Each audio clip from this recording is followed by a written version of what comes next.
Chapter 505. Such intense, profound qi fluctuations. Yan Xiao, he cried out in shock. It wasn't that she was making a fuss out of nothing, but the scene in front of her eyes was simply too shocking. This death god castle was indeed as its name suggested. It looked like a place where the death god congregated, bringing along a dense death qi which was extremely eerie. Whereas in the surroundings of Death God Castle, one could clearly sense the fluctuations of profound qi, which kept on sweeping the surroundings.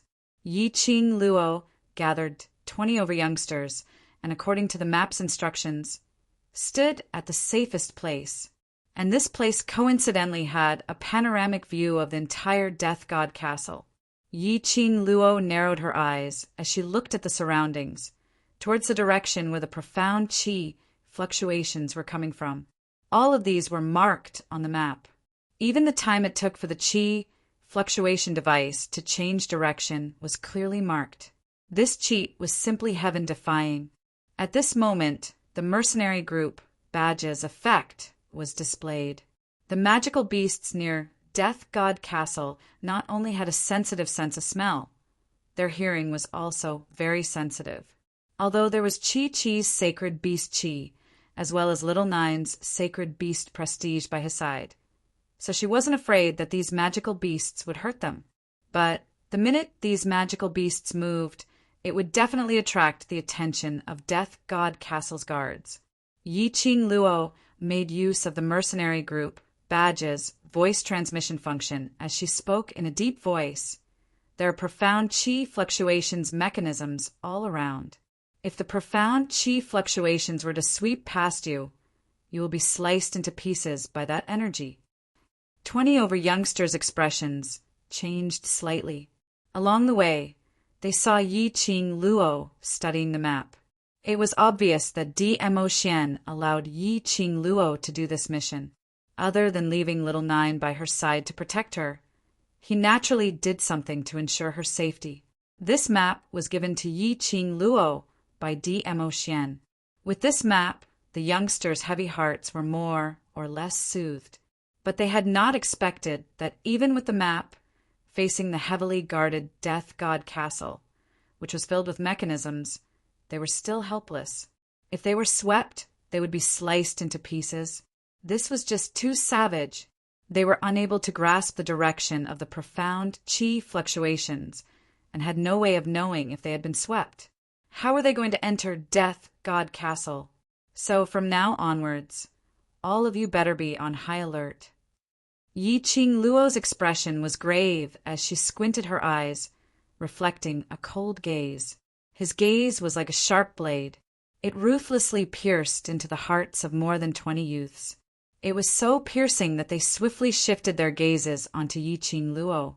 At this moment, they must pick up their spirits and fully coordinate with Yi Qing Luo's commands.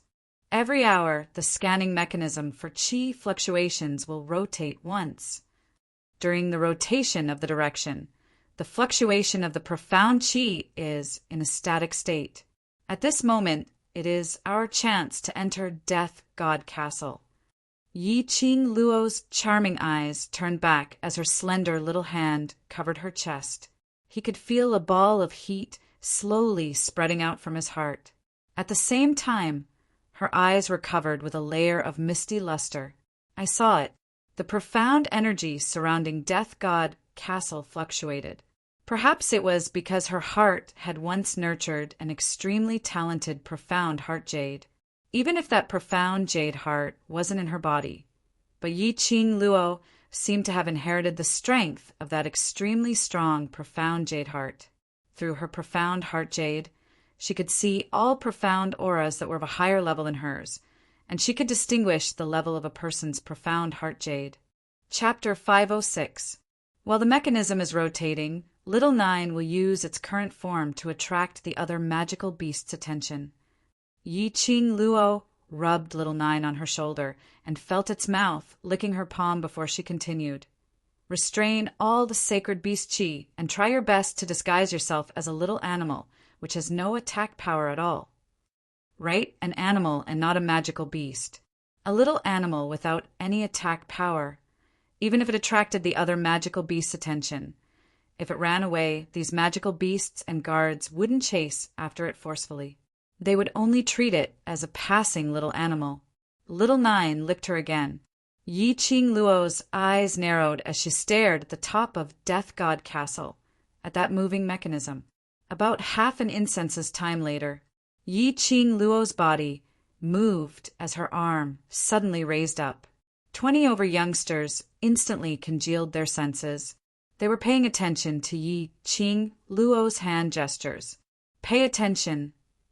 Yi Qing Luo's lips curled into a hot-blooded smile. Following that, she shook her shoulders. Little Nine on her shoulder turned into a white lightning as it scurried out. Little Nine's action was extremely huge. It made those bundles of dense bushes rustle 100 miles away. Very quickly, it attracted the attention of 10 over magical beasts. Those magical beasts' eyes shone with a bloodthirsty glint as they leapt up and their 4 limbs pounced into the bushes. But this pounce was on thin air. The bushes in front started to move rapidly. The magical beasts instantly gave a loud and clear howl as 10 over of them pounced towards the direction of the sound. The magical beasts' howls attracted the guards' attention. 2 guards stayed behind while the rest dashed towards the direction where the magical beasts were pursuing. At the same time, Yi Qing Luo, who was hiding in the dark, was like a ghost as she silently dashed towards Death God Castle. The 20 over youngsters behind her were paying attention to Yi Qing Luo's actions, although this was their first time taking action together. But it seemed as though they had practiced it countless of times.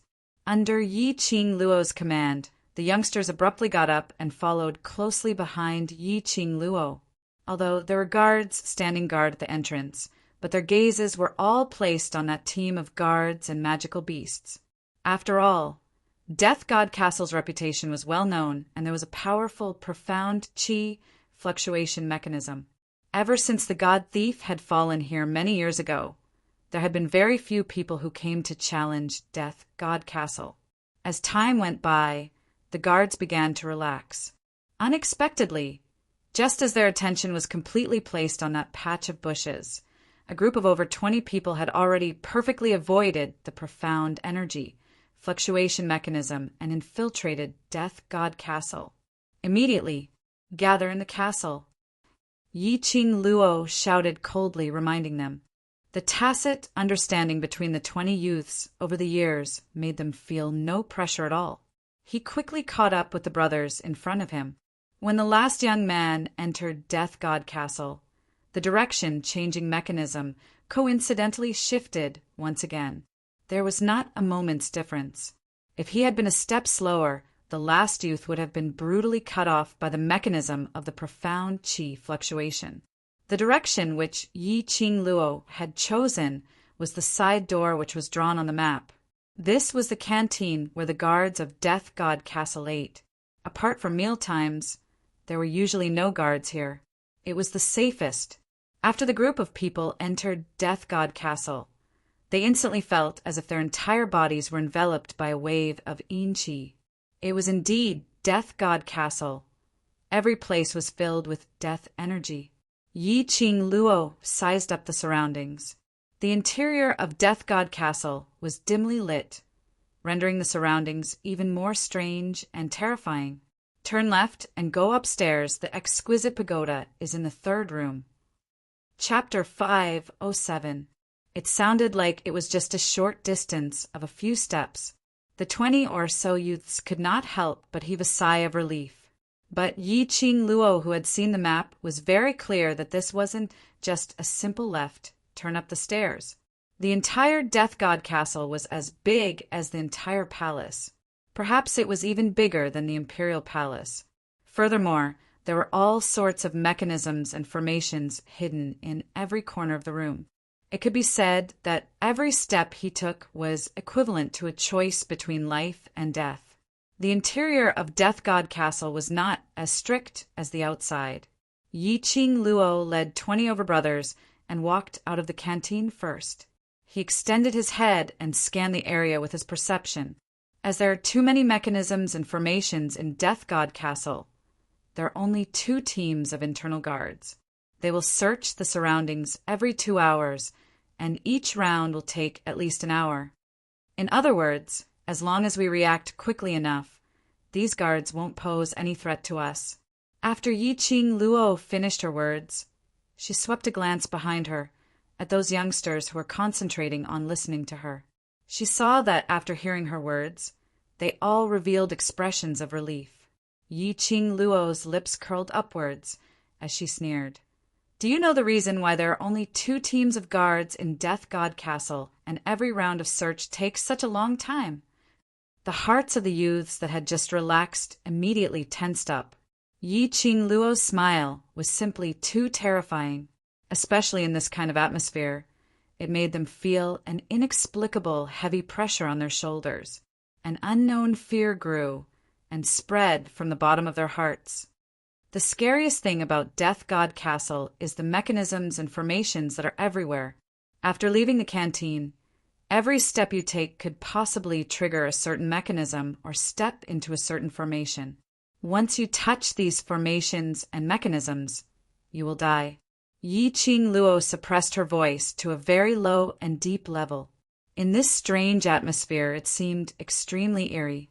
Among the 20 or so youths, the oldest was only 18 years old and had yet to truly experience life and death. Upon hearing about these formations and mechanisms, they were all shocked. Their bodies stiffened, and they felt their hands and feet go cold. Scared, very scared. But under such a fearful situation, these youths actually felt an extremely unfamiliar pleasure. Yes, pleasure. The blood in his body was constantly boiling. The fear in his heart and the burning excitement in his blood fused together, forming an unfamiliar pleasure. Their hands and feet were itching, and they had the urge to flex their muscles. These youths did not forget their purpose of coming here. They wanted to become stronger and gain more battle experience. At this moment, this fear of the unknown meant that every step they took represented a dangerous place. It made them afraid, but at the same time, it gave them the thrill of a challenge. What Yi-Ching Luo wanted was to provoke this feeling in them. Everything needed passion in order to be completed perfectly. What these youths wanted was a passion to become stronger. The cold smile on Yi-Ching Luo's lips gradually turned into a gratified smile. From now onwards, watch my every step and don't touch anything in the surroundings. All of you just have to remember, our target is the exquisite pagoda. As for other things, no matter how much you like them, do not touch them easily. There were many things here. Once touched, they would become mechanisms. The youth's faces were filled with determination, and they replied calmly, "Yes." Yi-Ching Luo's gaze scanned the surroundings vigilantly, and upon realizing that there weren't any traces of guards, she then left the canteen in a flash. Chapter 508. All the mechanisms and arrays on the map were imprinted in Yi-Ching Luo's mind. Based on her super strong memory and judgment, Yi-Ching Luo's actions were swift as she nimbly avoided everything as she sped forward. Those 20 youngsters behind her didn't dare to be distracted. They had a tacit understanding, and with just a glance or a gesture, they were able to understand each other's meaning. Because of that, the entire journey up to the 2nd floor was safe. The 2nd floor was a square-shaped long corridor which encircled a circle of rooms with similar designs. Every single room was filled with numerous rare treasures. Every single item would cause many cultivators to fight over it. Yi-Ching Luo's target was the 3rd room. She searched for the mechanisms and arrays in her mind as she said solemnly, "There are a total of 14 rooms on the 2nd floor, and the treasures are more valuable than the 1st floor. Because of that, the mechanisms and arrays here are much more concentrated than the 1st floor." The crowd took a deep breath as they didn't dare to be careless. The path to the 3rd room wasn't far, but this path was filled with arrays. The 1st floor was filled with mechanisms, while the 2nd floor was filled with arrays. The walls, floor, and the design of the room were all God-trapping arrays of the 5 elements and 8 trigrams. If it wasn't for those who knew about arrays, they would definitely be trapped to death on the 2nd floor. unable to leave this place until death befalls them. Yi Qing Luo suddenly stopped as she flipped her palm. A feather fan slid into her palm. Her fingertips moved slightly as though she was hooking something.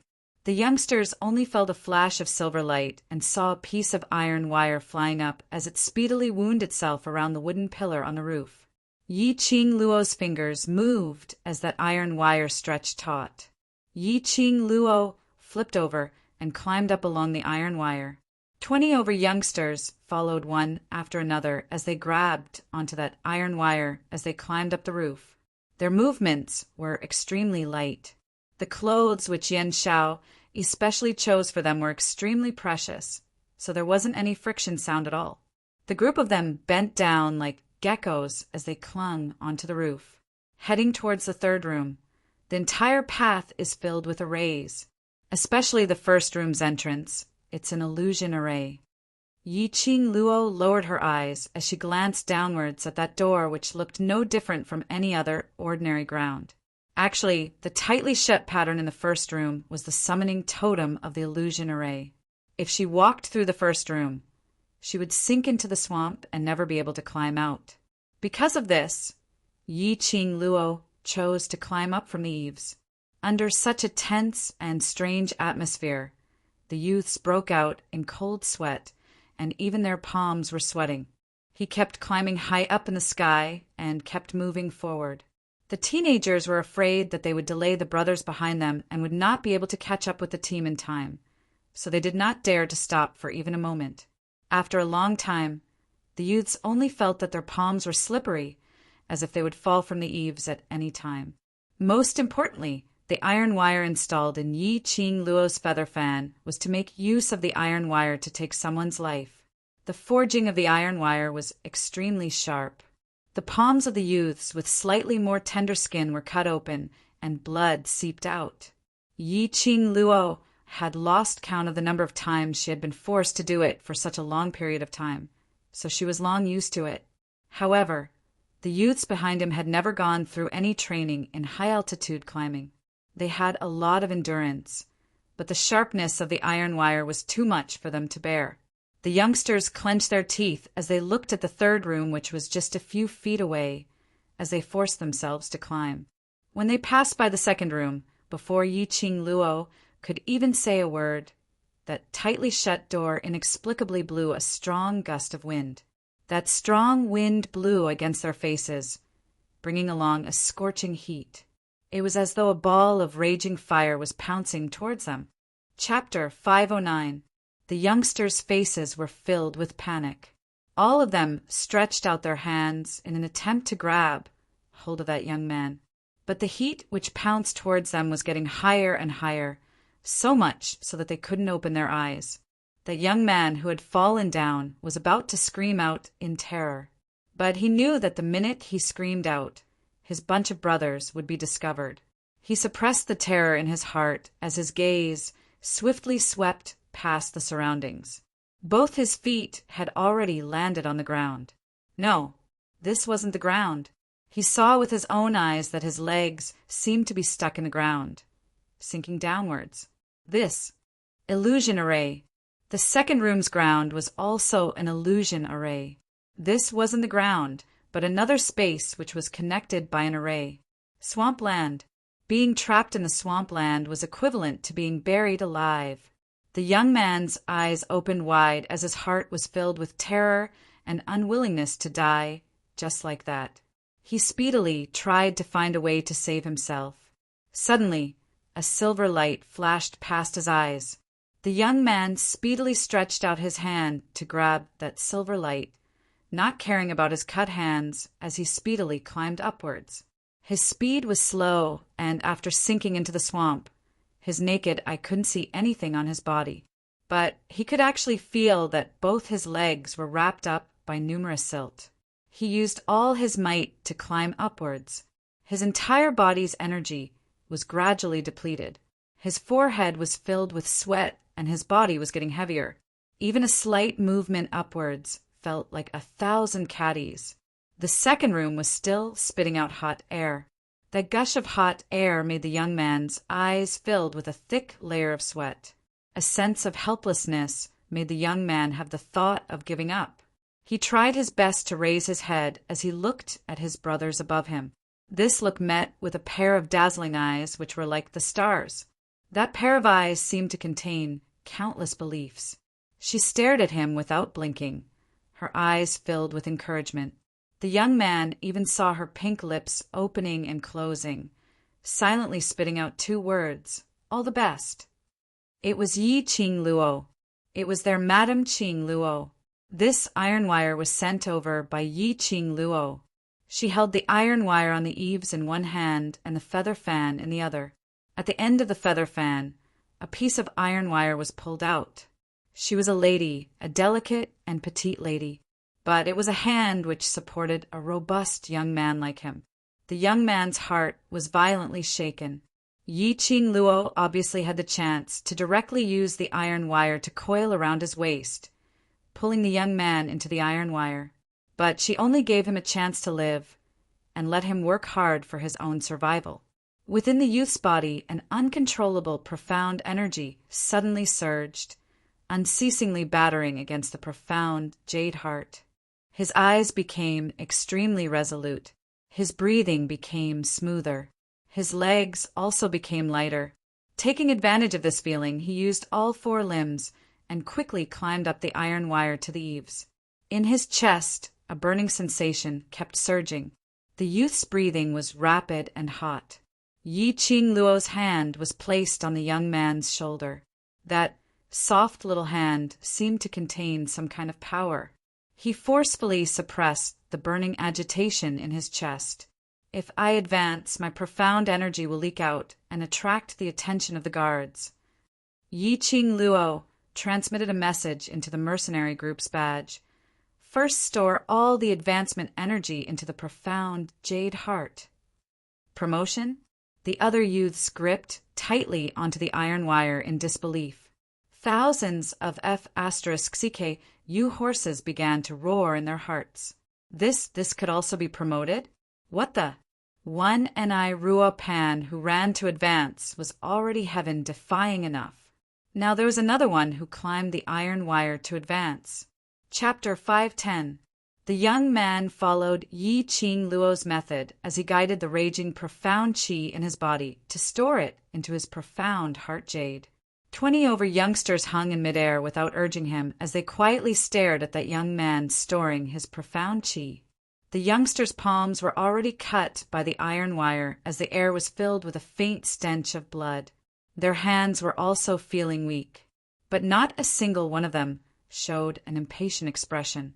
On the contrary, a surge of lofty sentiments arose in their hearts.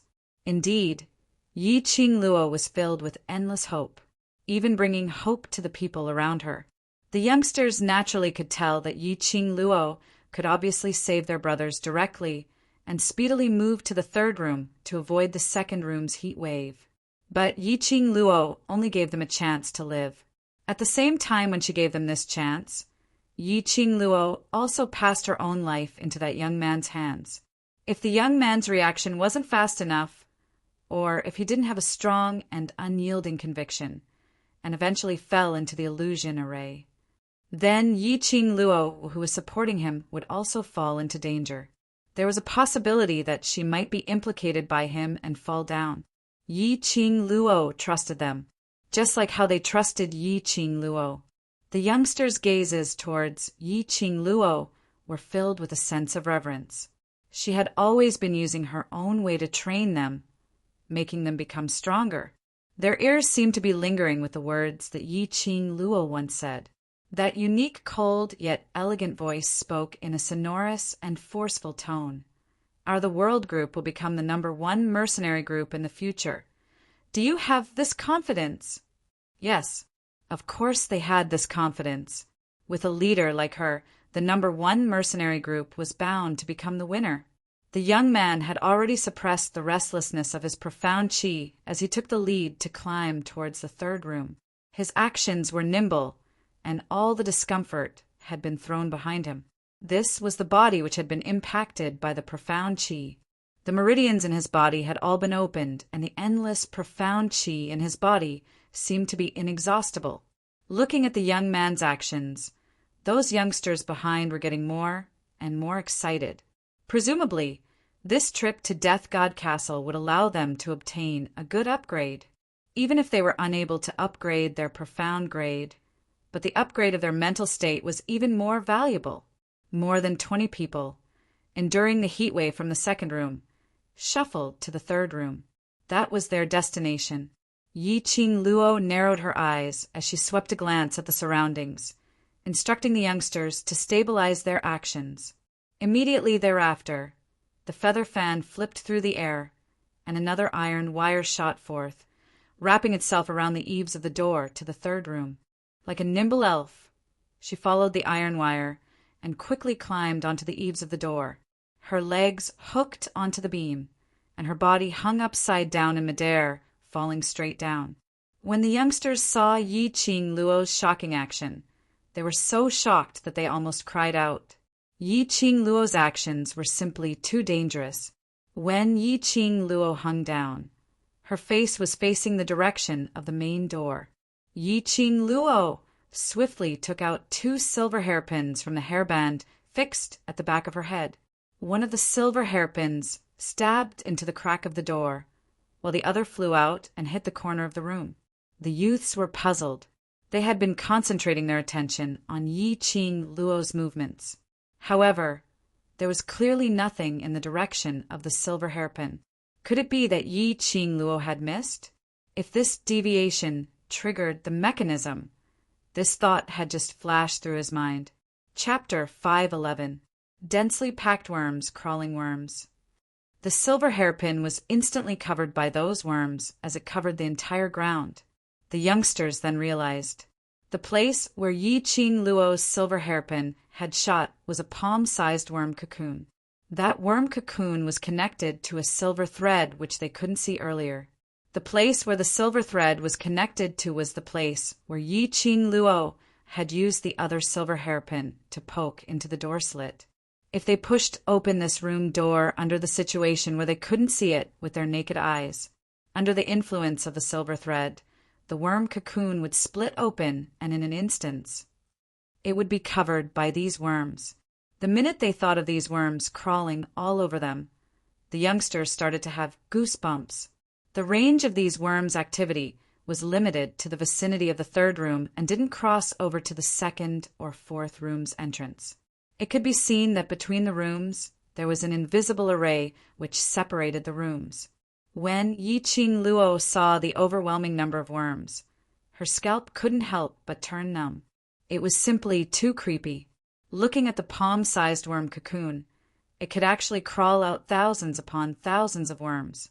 The third room's entrance and railings were considered spacious, at least able to accommodate 10 over adults standing.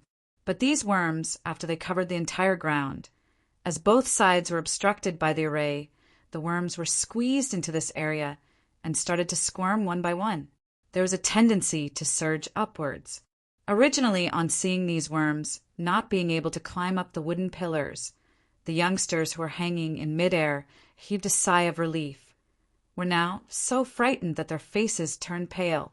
What would happen if these worms surged upwards?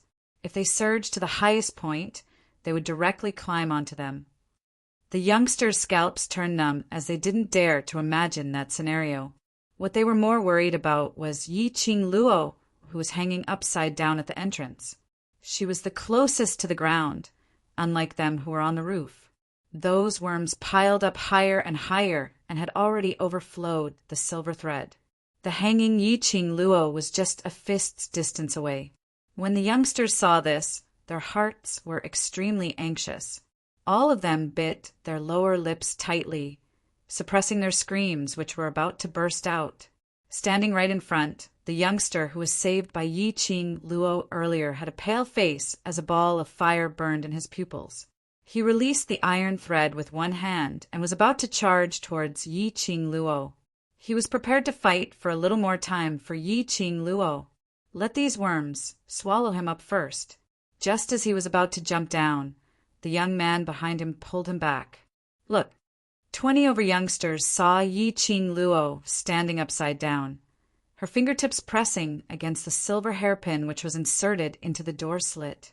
The red feather fan in his other hand spread open. Like a leaping flame, it bloomed in her palm. As his fingertips moved, the feather fan shot out densely packed iron wires. These iron wires instantly pierced into the swarm of worms. The iron wire was so sharp that it easily cut countless insects into halves. However, they couldn't handle the sheer number of bugs. Every time one wave died, another wave would follow the thread and climb up. The end of the iron wire was the feather fan in Yi Qing Luo's hands. Placing these iron wires down was simply giving these worms a chance to devour Yi Qing Luo. But what made the youngsters astonished was that the insects didn't attack like Yi Qing Luo. Those bugs were moving at an extremely fast speed towards the iron wire that was inserted into the silver hairpin's door slit. Once the bugs climbed onto the silver hairpin, they suddenly disappeared without a trace. The youngsters were all dumbstruck. It was until those densely packed worms had completely disappeared, leaving behind the ground which was filled with worm corpses which were cut into two halves by the iron wire when they were suddenly enlightened. Chapter 512. In the boundary of the area where the insects were crawling, numerous iron wires formed into the shape of a talisman. Even those youngsters who didn't know much about arrays could tell that this was a type of array. And this was the array which lured these insects into the array. Yi Qing Luo flipped down and landed stably on the ground. Her 5 fingers plucked that silver hairpin out directly. The room's door opened silently. It was settled just like that. They had reached their destination and were able to get the exquisite pagoda. However, when Yi Qing Luo saw the open door, her expression wasn't as joyful and relaxed as expected. Instead, it was extremely grave. "Come down." Yi Qing Luo opened her mouth calmly as her voice sounded a little tensed. The youngsters' hearts were lifted once again. Could it be that there was an even more terrifying array in the room? One after another, they landed softly on the ground from where the iron wires were hanging. When they stepped onto the thick floor, the youngsters then heaved a sigh of relief as they felt as though their lives had been saved. Yi Qing Luo threw that silver hairpin in her hand to that youngster who had almost fallen into the illusion array. "All the insects are sealed in the silver hairpin, and I'll leave it to you for safekeeping. Who knows, it might become our help." Hearing that it was insects, the youngsters couldn't help but shuddered. The dense swarm of insects just now had truly frightened them. The youngster kept the silver hairpin into his sleeve expressionlessly. "Don't be in a hurry to relax." Yi Qing Luo's lips curled slightly as her vision returned to the open room. When the youngsters' gazes turned over, the sigh of relief that they had let out was completely stuck in their throats. It was really a life for every step they took. They had just settled the cocoon array, and immediately following that, there was another terrifying mechanism waiting for them. They saw in the third room there were 4 racks with various kinds of rare treasures placed on them. A huge luminous pearl illuminated the entire room, making it exceptionally bright. In the middle of the rack was an empty path. What made the youngsters shocked was that this empty path which allowed one to walk on was filled with densely packed blue light rays as it kept on sweeping. Although they didn't understand what these blue light rays represented, but they knew that these light rays were some kind of mechanism. Possibly, it was similar to the profound qi fluctuation mechanism at the outer area of Death God Castle. Yi Qing Luo's brows sunk as her eyes squinted, seriously sizing up these blue rays. The exquisite pagoda was in the third room, and Di Emotian had simply indicated that there was a profound qi fluctuation scanning mechanism installed in the room, similar to the one outside Death God Castle. This could be considered as a modern infrared ray. In this era, there were actually people who used profound qi to create infrared mechanisms. He didn't know who was the one who designed the arrays and mechanisms in Death God Castle. It was simply godly. When she was once the reclusive patriarch, Yi Qing Luo had received plenty of infrared training, although these were somewhat similar to infrared rays. However, it was still no match for modern technology. Yi Qing Luo glanced sideways. Pay attention to the time the guards search. I'll take a look at the density of these light rays. There were more than 20 of them. Although the lighting in Death God Castle was dim, if the guards came searching, they would be too big of a target and would be easily discovered. The youth stood guard, paying attention to their surroundings. They did not dare to move, for fear of triggering some other mechanism. Yi Qing Luo congealed her senses and placed her attention on the blue light. Lying on the ground, she narrowed her eyes and carefully calculated the frequency and density of the light rays. Chapter 5:13. These people. Yi Qing Luo had already treated them as her own people from the bottom of her heart. She had no intention to conceal her own set of footwork. If these brothers were able to learn this set of footwork, it would be beneficial to the world group's development. But how much they could comprehend would depend on themselves.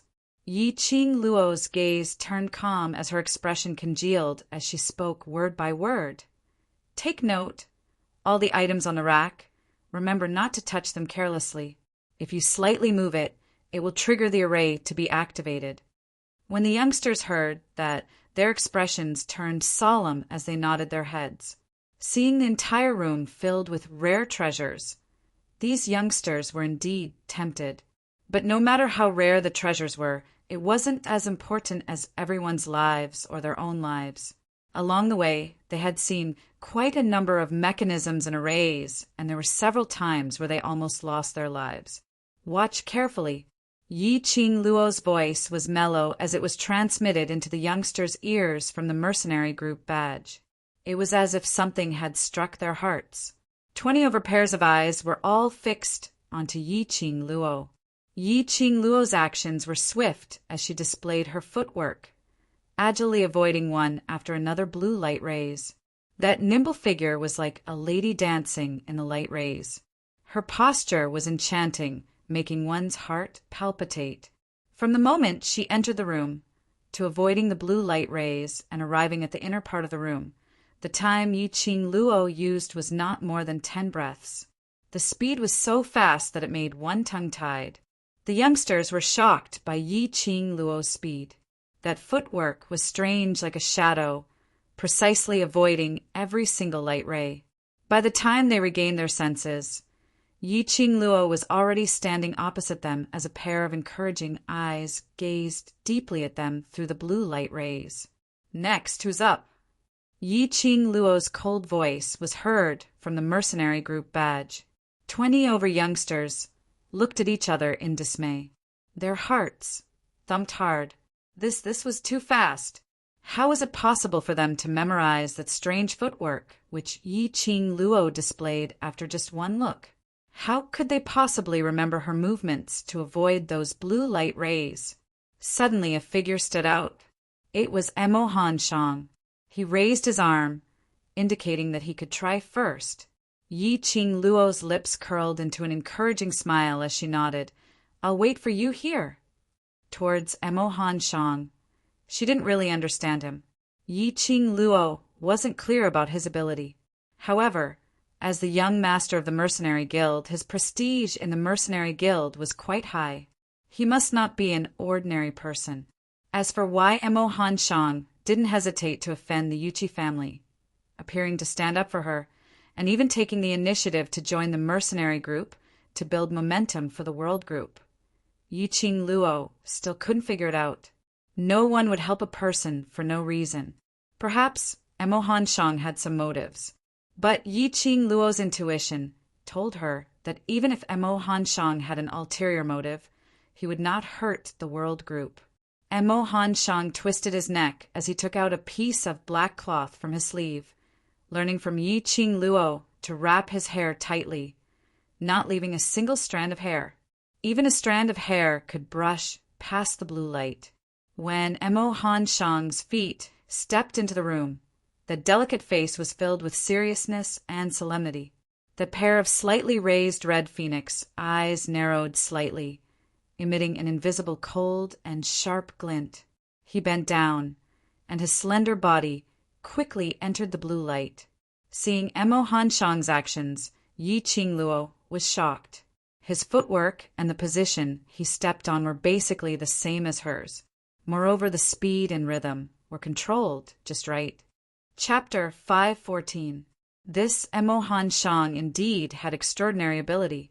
His memory had also exceeded Yi Qingluo's imagination.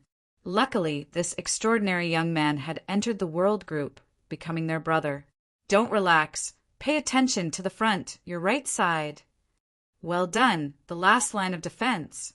That cold voice was extremely decisive. Emo Hanshang was extremely cooperative. Emo Hanshang successfully reached Yi Qingluo's side.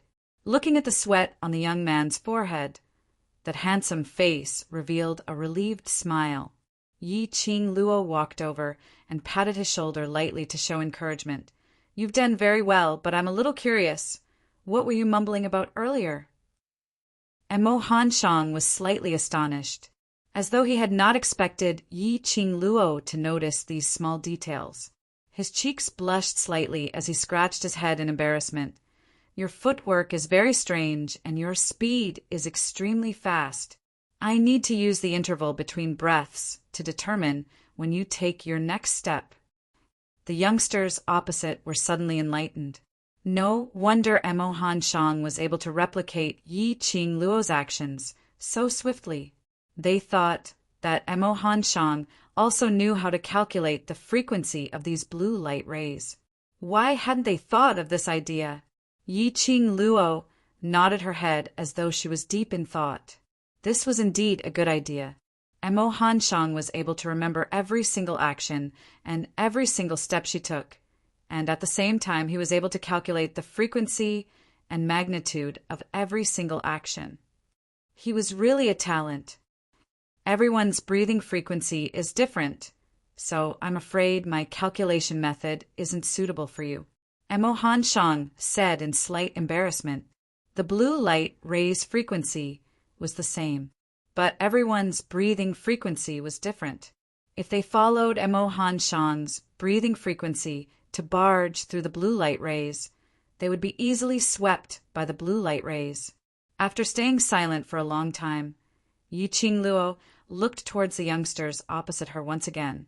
The third one, come over if you're confident. Qiao Jin and Yan Xiao each took a step forward at the same time. Realizing that someone had stood out at the same time as them, the two of them stared at each other and immediately retreated back into the group. These two really had a tacit understanding. Yan Xiao pursed her lips as she gave a light harumph, pointing at herself and pointing at the blue light rays, indicating that she would go first. Qiao Jin shrugged his shoulders. Yan Xiao stretched her tendons and rolled on the ground, drilling into the blue light rays. Yan Xiao tried her best to replicate Yi Qingluo's actions, although the process was a little thrilling. But under Yi Qingluo's timely reminder, it was still a daunting experience without any danger. After Yan Xiao the next one was Qiao Jin. These youngsters had learned to be smart, directly making use of Emo Hanshang's breathing memory method. He directly found the rhythm of the brothers who had passed through the blue light rays. Only two youngsters were too anxious, and their skin was cut by the blue light rays. Only two youths were too nervous, and their skin was cut by the light. Fortunately, they reacted in time and didn't cause a disaster. Yi said. Yi, long yi. Yi, they seemed to have reached the end of the room. But in fact, every room here had a special secret room. Ti mu yi. Yi Qingluo said. He, the king master. The wu of the Hanshang, the Qin. Qin Tian Yi Qin Yi Chen death to Qin Long Chen Wu was Qing. Had, long God, Yi Qingluo said. Chapter 515. Yi Qingluo gazed at the wall for some time and suddenly stretched out her hand as she placed it on a certain spot. The wall seemed to have caved in. The walls quickly moved to the left and right. A passage to a secret chamber appeared before everyone's eyes. At a glance, the secret room was pitch black. The youngsters were still in shock. There was a secret room under the mechanism, so no one noticed that Yi Qing Luo's expression suddenly turned grave and solemn. Yi Qing Luo narrowed her eyes as her eyes were filled with astonishment. She wasn't seeing things, right? Just now, when the door to the secret room was opened, she seemed to have seen the corner of a robe quickly disappear into the darkness. Someone had arrived here before them? Impossible. This thought had just flashed past her mind when Yi Qing Luo immediately dispelled this guess. She had totally relied on the detailed map that DMO Xian had given her before she was able to lead her gang of brothers to arrive here safely. Someone else would arrive before her? Wait a minute, could it be Yuchi Peng? In order to prevent them from completing the mission, in order to wait for them to give up on the mission, Yuchi Peng immediately accepted the mission. He might have borrowed the power of the dark forces to come here. After all, Yuchi Peng was overly confident in his mission to infiltrate Death God Castle and steal the exquisite pagoda. If it was Yuchi Peng, it wasn't impossible. Yi Qing Luo's heart was filled with thoughts and guesses as she sorted them out one by one. No matter who was the one who barged into the secret room before them, this meant that the World Group's actions had been exposed. It was very likely that there would be a fierce battle to be fought. She had to find out who that person was. If it affected the training of these youths and caused the guards of Death God Castle to find out, none of them could leave this place alive. Thinking of this, Yi Qing Luo withdrew all the complicated thoughts in her heart. He took out the map that he had hidden in his chest like a treasure. She stuffed the map into Yan Xiaoyi's hands, and with the illumination of the luminous pearl, she pointed out their current location to Yan Xiaoyi. You guys take the map and find the exquisite pagoda. I'm going to investigate something. The youths looked at her with puzzled gazes. Mercenary group, badge, sound transmission. I've activated the authority of the executive leader and Xiao Yi. You guys listen to her commands. If there are any accidents, directly send me a sound transmission through the badge. Yi Qing Luo didn't explain further. If she were to tell them that someone had entered the secret room before them, they would not be able to escape. It was bound to cause panic among the youths. It would also affect the progress of completing the mission. Yi Qing Luo stepped into the secret room and quickly disappeared into the darkness. Yan Xiaoyi and Qiao Jin couldn't stop him in time. After entering the secret tunnel, Yi Qing Luo was completely certain that other than them, there were other people in the secret tunnel. She could faintly sense an extremely unfamiliar, profound energy fluctuation. Yi Qing Luo's slender brows creased tightly as she speedily headed towards the direction of that fluctuation. The secret chamber was full of twists and turns, with countless paths leading in different directions. DMO Xian only marked one direction, which was the direction towards the exquisite pagoda. As for the fluctuation of the profound energy, it was clearly coming from the opposite direction. Could it be it wasn't Yuchi Peng? Who could it be? Other thieves who snuck into Death God Castle to steal?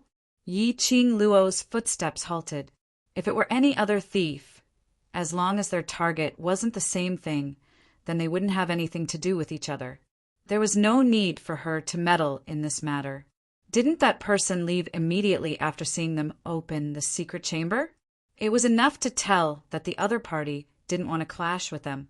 Since that was the case, there was no need for her to chase after the other party. Yi Qing Luo turned back and was preparing to head towards the path towards the exquisite pagoda. Chapter 516. Yi Qing Luo's body continued to sink. A strong gust of Yin wind blew, sucking her down. Yi Qing Luo concentrated and swiftly gathered the profound qi into her limbs and bones. Her body suddenly became light as a feather. His feet landed firmly on the ground. What was going on? She had just walked through this secret passage and did not trigger any mechanisms at all. How could he have missed a step? What was this place? Yi Qing Luo surveyed the surroundings. At this moment, she was in a huge prison cell. That's right, a prison cell. The air was filled with a thick stench that was extremely pungent. The surroundings were dark, with only a few torches on the stone walls illuminating the place. The flames flickered, and the shadows of the flames swayed. Pingxing added a weird atmosphere to this dungeon. Yi Qing Luo's brows creased slightly as astonishment flashed past her heart. There was actually a dungeon under the mechanisms of Death God Castle? This dungeon was clearly quite old. The smell was a little too strong. Apart from the fishy stench, there was also a faint smell of blood mixed with it. Suddenly, Yi Qing Luo's expression changed slightly as her ears twitched sensitively and an inexplicable chill ran down her spine. She heard a series of orderly footsteps. Yi Qing Luo swept a glance at the surroundings, and it was filled with prison cells, with no place to hide. The footsteps were getting closer and closer. Based on the sound of footsteps, there were at least 10 people. Their steps were orderly, and the strength of their steps on the ground was also uniform. They were probably the guards of this dungeon. On the map drawn by D.M.O. Xian, there was no indication of the dungeon. D.M.O. Xian should not have been here before. Towards everything that happened here, Yi Qing Luo knew nothing, so she must not let these guards discover her. This gigantic dungeon, which was hidden under the Death God Castle, was too mysterious and strange. Yi Qing Luo's body was light as she moved slowly. He quickly moved to the cell closest to her. The cell was tightly locked. It was pitch black and quiet inside. The flickering light from the fire couldn't reach the inside of the cell at all. Yi Qing Luo used her spiritual consciousness to sense the surroundings, but there was no sign of life in the prison. It should be an empty cell. Yi Qing Luo decisively decided that this prison cell was the best choice. She closed her eyes and silently chanted the secret incantation. Her figure swayed as she executed her blink movement and entered the prison cell. There were quite a lot of straw in the prison cell, and when she stepped on it, it was soft, giving off a rustling sound. Yi Qing Luo was worried that the team of guards would hear her, so she didn't dare to move recklessly. He shrunk his body into a corner and quietly pulled over a pile of straw to cover himself. Shortly after, he concealed his aura. Yi Qing Luo's thoughts were all on the guards outside, so she didn't notice that in the darkness, a pair of sparkling eyes was staring at her without blinking. The pupils were filled with astonishment and astonishment. Gradually, it turned into a meaningful and profound meaning. "Oh, not of and Qing Luo." Qing Luo said, "Long of the light." "Ling." Qing Luo said, "Ling ling ling Luo," she said. Through the straw, Yi Qing Luo saw 10 over-prison guards dressed in green long robes, with large swords hanging on their waists, walking past in an orderly manner. The 2 guards walked past the prison cell, and 10 over pairs of eyes swept past the prison cell in an orderly manner. When these guards passed by the prison cell, a dozen pairs of eyes swept across the cell in unison. When these guards saw the prison cell that Yi Qing Luo was hiding in, they suddenly stopped in their tracks. Through the gaps of the straw, Yi Qing Luo saw those 10 over pairs of eyes staring straight at the direction where she was hiding. Chapter 517. She had been discovered. Yi Qing Luo's heart thumped hard. She had obviously concealed her presence completely. Were these underground prison guards so resourceful? Just as she was concentrating, preparing to execute her blink movement to leave the prison cell before these guards came over to capture her, the underground prison guards who were standing outside for several breaths turned around in unison and continued to patrol in front. Yi Qing Luo. What the hell was going on? Had they discovered her or not? The footsteps of that group of guards gradually went further away. Yi Qing Luo noticed that other than the time they stopped at her cell door for several breaths, they had just casually swept past the other cells. This made Yi Qing Luo feel even more strange.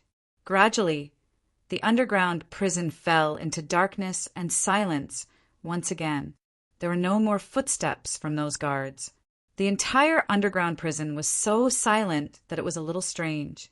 After staying in the prison for so long, Yi Qingluo was more or less immune to this pungent stench, especially after she hid behind this pile of straw. That pungent stench became even more intense. As time went by, she got used to it, as the underground prison guards were standing at the entrance for several breaths' time. Yi Qingluo had been nesting under the straw for some time before she moved her four limbs. She had just moved when she heard a hoarse, ear-piercing voice. It's actually a young lady. That hoarse laughter was extremely ear-piercing. It made one's hair stand on end. Yi Qingluo's pupils suddenly contracted. This voice was right beside her. There was someone beside her, and she actually didn't realize it? Yi Qingluo's brows creased in alarm as she speedily pushed the straw aside and rolled on the ground. After she was far away from that direction, she congealed her gaze towards the direction of the voice as she suppressed her voice. Who is it? You're rather agile. No wonder you're able to walk till here. That voice continued. Indeed, the times have changed. It's only been a few years, and a lady can also become an outstanding thief. Hearing this emotional voice and words, Yi Qingluo's tightly knitted brows loosened slightly. This voice was very old and belonged to a man. Perhaps it was because his throat was dry it sounded a little hoarse. This old man didn't have any ill intentions. Yi Qingluo narrowed her eyes as she carefully sized up the old man who was sitting beside her. This old man, just who was he? Before she teleported in, she had specially sensed this prison cell, and there was no sound at all. Moreover, she had been lying in the pile of straw for at least half an hour. She did not notice anyone beside her at all. If not for the old man's words, she probably wouldn't have realized it. Little girl, there's no need to treat me like a scourge.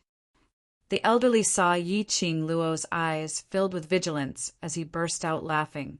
I'm trapped by the profound ice shackles and can't move at all. Profound ice chains? Yi Qingluo had heard of this before.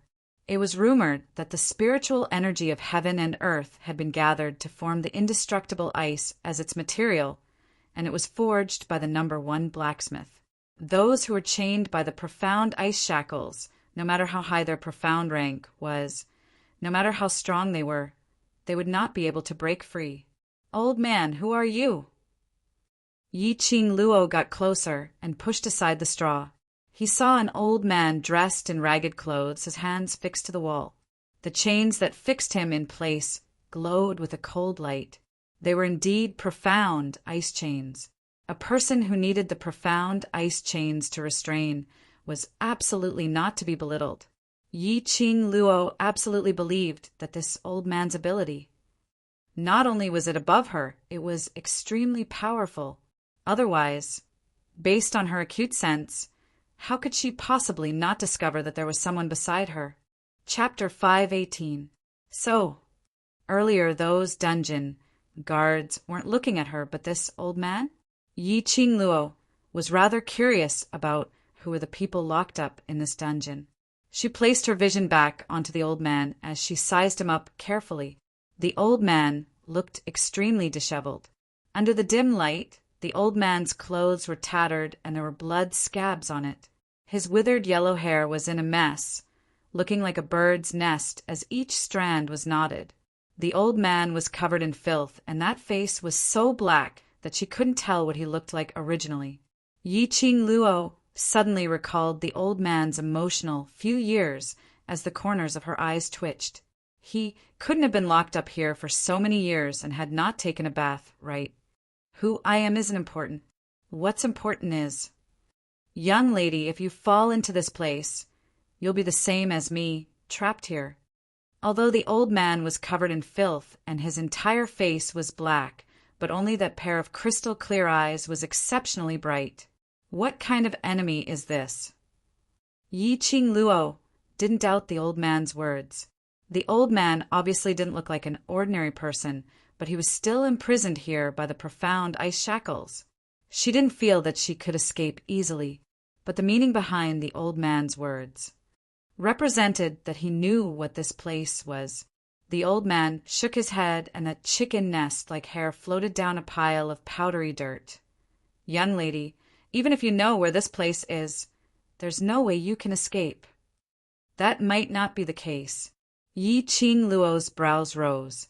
She wouldn't easily come to a conclusion on something that she hadn't tried. The old man squinted his eyes as his lips curled into a faint smile. "Looks like young lady is very confident. Actually wanting to leave this place isn't impossible." His smile made Yi Qing Luo's back abruptly turn chilly. Yi Qing Luo's eyes twitched as she hugged her arms and rubbed them. "You? Aren't you trying to say that if I save you, you'll bring me away?" "Smart." The old man nodded as the pile of dust on his head floated down like snowflakes. That pitch-black and scabbed face was smiling into a ball. "Ah." As expected, Yi Qing Luo rolled her eyes as she couldn't be bothered with him. She directly turned around and walked towards the prison cell. Hey, little girl, you don't believe me? From the way you looked at me just now, I saw the word expert. You still don't believe me?" Old man saw that Yi Qing Luo didn't give him any face and wanted to leave the prison cell as he anxiously leaned forward. The profound ice chains crackled as they rubbed against each other. In the silent dungeon, the old man's voice and the sound of the profound ice chains were extremely clear. Yi Qing Luo was so shocked that she stopped in her tracks. Damn it! Was this old man doing this on purpose? With such a loud noise, if those dungeon guards discovered them, neither of them would be able to escape. She turned her head and glared at the old man. "I believe you. If you really had the ability to take me away, you wouldn't be trapped here now." The old man heaved a heavy sigh, his body softened, and hung heavily on the ice chains. Because of this, the chains let out a loud sound. I had not expected that not only can a young lady become a thief, but she's also so intelligent. He muttered softly, shaking his head and sighing. "I haven't understood the situation of the outside world for the past few years, so I can't even bluff people." Yi Qing Luo. This old man, was he really an expert? Was he really an expert who needed to be trapped by the profound ice chains? Most elderly experts, weren't they all immortal-like? Even if they were in a sorry state, there would still be an immortal air floating around them? This dam. Chapter 519. God thief. Can't you be a little more goddamn quiet? You keep mumbling to yourself all day long. Pitter-patter. Can't you save some energy? A loud and clear voice broke the silence of the underground prison as it was heard speedily from afar. Yi Qing Luo could tell that the direction of the voice was 100 meters away from the underground prison. She shut her eyes and speedily constructed a map in her mind from the direction where the voice came from. That place should be the resting place of the underground prison guards. Wait a minute. Yi Qing Luo suddenly opened her eyes as a sliver of astonishment flashed past her eyes. Did she hear wrongly? That guard shouted, "God thief!" That god thief who had died in Death God Castle 10 years ago? It was said that 10 years ago, Nirvana Realm's #1 god thief had infiltrated Death God Castle to steal something, and from then on disappeared from the world, disappearing into the legends. Many people said that God Thief had died in Death God Castle. God Thief's death also caused Death God Castle's reputation to soar. This amusing old man, who looked extremely unreliable, was actually God Thief. "I've been locked up by you for several years, not allowed to move or speak. Do you treat me as a dead man?" The old man spat out fiercely as he raised his voice and roared back. Perhaps it was because his throat was dry all year round, his roar was extremely ear-piercing. The guard didn't make any sound. Apparently, he was already used to the old man's character. Yi Qing Luo's scalp turned numb from the shock. She dug her ears as a pair of half-squinted eyes gazed at the old man. This old man's character. Why did she feel an inexplicable sense of familiarity? After the old man finished his roar, he suddenly coughed several times as that pair of bright eyes stared at Yi Qing Luo. "Young lady, your gaze." "Your god thief?" Yi Qing Luo directly interrupted the old man's words as she returned back to the front of the old man. The old man shook that chicken nest-like head as he clicked his tongue. I've not expected a young lady like you to have heard of my name? Ha ha ha. Even though I've not been in the world for so many years, there are still legends about me. He really was God Thief. Why did this God Thief look a little silly? No wonder he was trapped here for 10 years. There are indeed legends about you. Yi Qing Luo blinked her eyes craftily, but this legend, it was all about how you fell in Death God Castle, the legend of a God Thief turning into a coward. Pooey! The old man clenched his fists in agitation as he stared at Yi Qing Luo with a black face. How could I be a coward? What Death God Castle? If it wasn't for that brat's tricks, would I be trapped here? It's a fact that you're trapped. Even if it's a scam and you've fallen for it, that's the other party's ability. Yi Qing Luo shrugged her shoulders as she turned a blind eye to God Thief's agitation. Stinking brat? Who was he referring to? Could it be the Castle Lord of Death God Castle? That doesn't seem likely. Death God Castle had existed for so many years. How could the Castle Lord possibly be a stinking brat? No matter what, he should be an old man. However, the little brat who was able to trick the holy thief of a generation did indeed have some skills. Yi Qing Luo looked at the infuriated old man who was stomping his feet. If it wasn't for the fact that he was trapped by the profound ice shackles, he would probably fly into a rage, as she snickered secretly in her heart. She was just saying that this old man's character was a little familiar. Indeed, it was somewhat similar to Teacher Guei Yu's character. The same impulsiveness, the same fiery temper. The only difference was that Teacher Guei Yu didn't care about his reputation at all, whereas God Thief was extremely concerned about his own good name. Because of this, the moment Yi Qing Luo said that he became a coward. Chapter 5:20. God Thief, you want to leave this place. Yi Qing Luo's lips curled. God Thief was still angry because of the word coward, as he spat out a gust of cold air. Don't you want to leave after being locked up here for a few years? Yi Qing Luo's eyes curved as she gave a crafty smile. I can save you. God Thief frowned in puzzlement as he deeply felt that after so many years of not leaving this godforsaken place, he had completely disconnected from the outside world. He totally couldn't figure out what this young lady was thinking about. Earlier, when he suggested Yi Qing Luo to save him, she put on a look of disdain, as though she didn't want to bother about him. Why did she agree to save him in a blink of an eye? Before I save you, you have to tell me where is this place. Why are you locked up here? Do you have any way to leave? Yi Qing Luo paused, as the crafty and scheming look in her eyes was obvious. After finding out that this old man was God Thief, Yi Qing Luo had no intention to let him off. After this, God Thief, we people in the pugilistic world, especially people like you who have a legend in the pugilistic world, you should know. The logic of repaying kindness, right? God Thief was in a mess. Indeed, he hadn't used his brain for several years and totally couldn't keep up with this young lady's thoughts. This young lady wasn't fooled by him at all.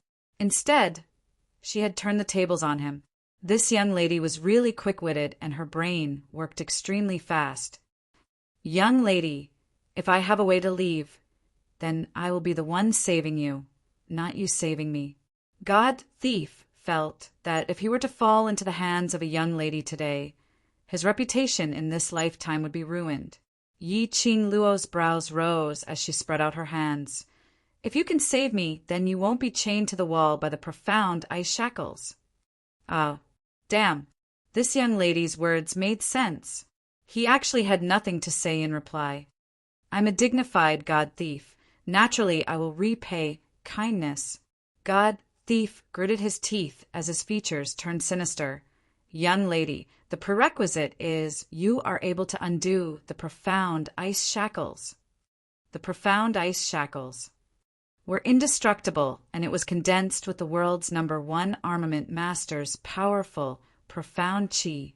In order to undo the profound ice shackles, One had to steal the key to the chain. God Thief's bright eyes flashed past an indistinct radiance. Young lady, I have a question to ask you. What problem?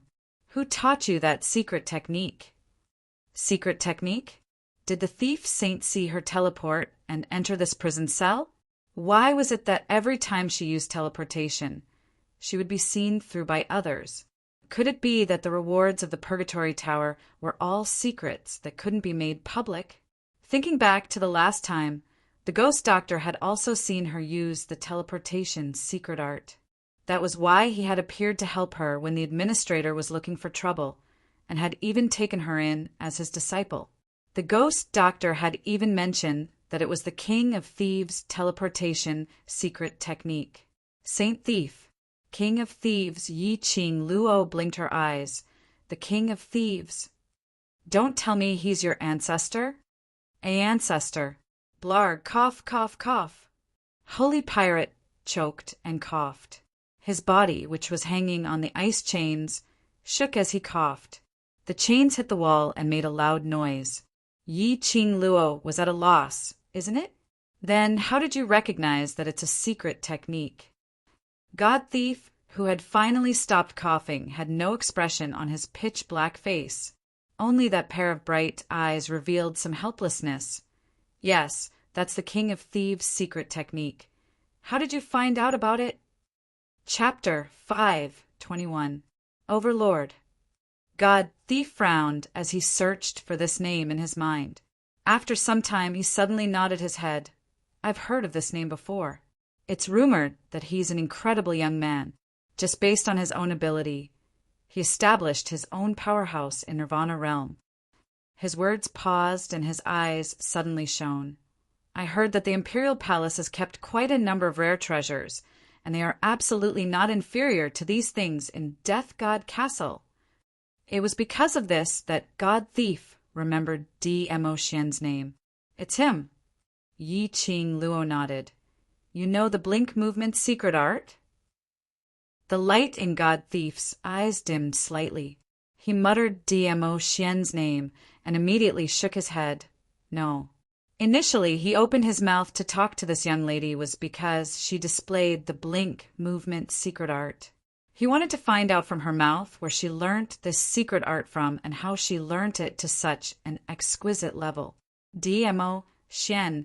Could it be that the item from that year was with D.M.O. Xian? Could it be that your old ancestor didn't impart this secret art to you instead? Instead, he placed it in the Purgatory Tower as the reward for the first level of Purgatory. Yi Ching Luo didn't ask this question. God Thief hid the deep meaning in his eyes, and when he raised his eyes again, his eyes were filled with smiles. How would I be able to guess old ancestors' thoughts? Since you know the blink movement secret art, then it's easy. The profound ice shackles key is on that prison guard. Steal the key over. Steal. After being locked up for 10 years, he still couldn't change his thief's temper. What was on his mind was still the idea of stealing something. Yi Ching Luo sat down next to God Thief as she leaned against the wall and crossed her legs. You haven't answered my earlier question. God Thief. This young lady really didn't let go of any chance. This is Death God Castle's underground prison, and those who are imprisoned here are all cultivators who had once barged into the underground prison, and their cultivation are not bad. God Thief muttered to himself for a moment and started to answer Yi Ching Luo's question. Those who are able to barge into the mechanism and reach the underground prison are all cultivators who are in Death God Castle and almost succeeded. When Yi Ching Luo heard that, her slender brows creased slightly as she didn't understand. In a place like Death God Castle, shouldn't they just kill the intruders after catching them? Why did they go through so much trouble to build a dungeon and lock these people up in it? This trial lasted for 10 years. What benefits did this bring to Death God Castle? Because Death God Castle needs cultivators with decent abilities to nurture into their own thieves. Holy Pirate squinted his eyes and shot out a sharp light. If you do not agree, you will be locked up here and beaten every few days until you agree. As a thief who could enter Death God Castle. He must be a famous thief in the Nirvana realm. Some of these thieves had their own teams and weren't willing to betray them. Some of them had their own pride and were unwilling to lower themselves to others.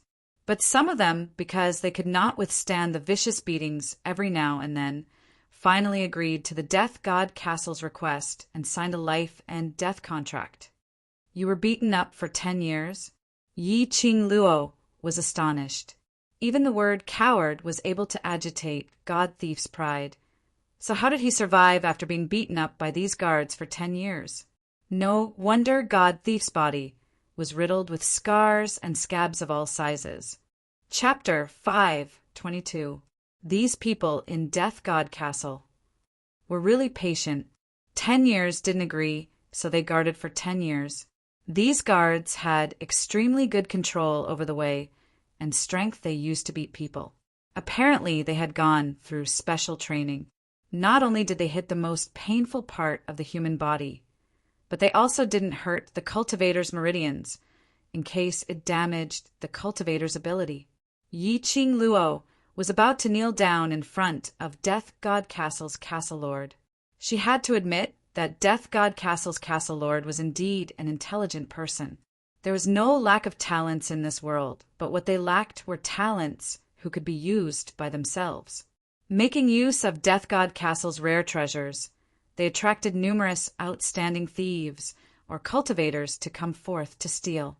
Following that, they fell into Death God Castle's trap and were locked in the underground prison.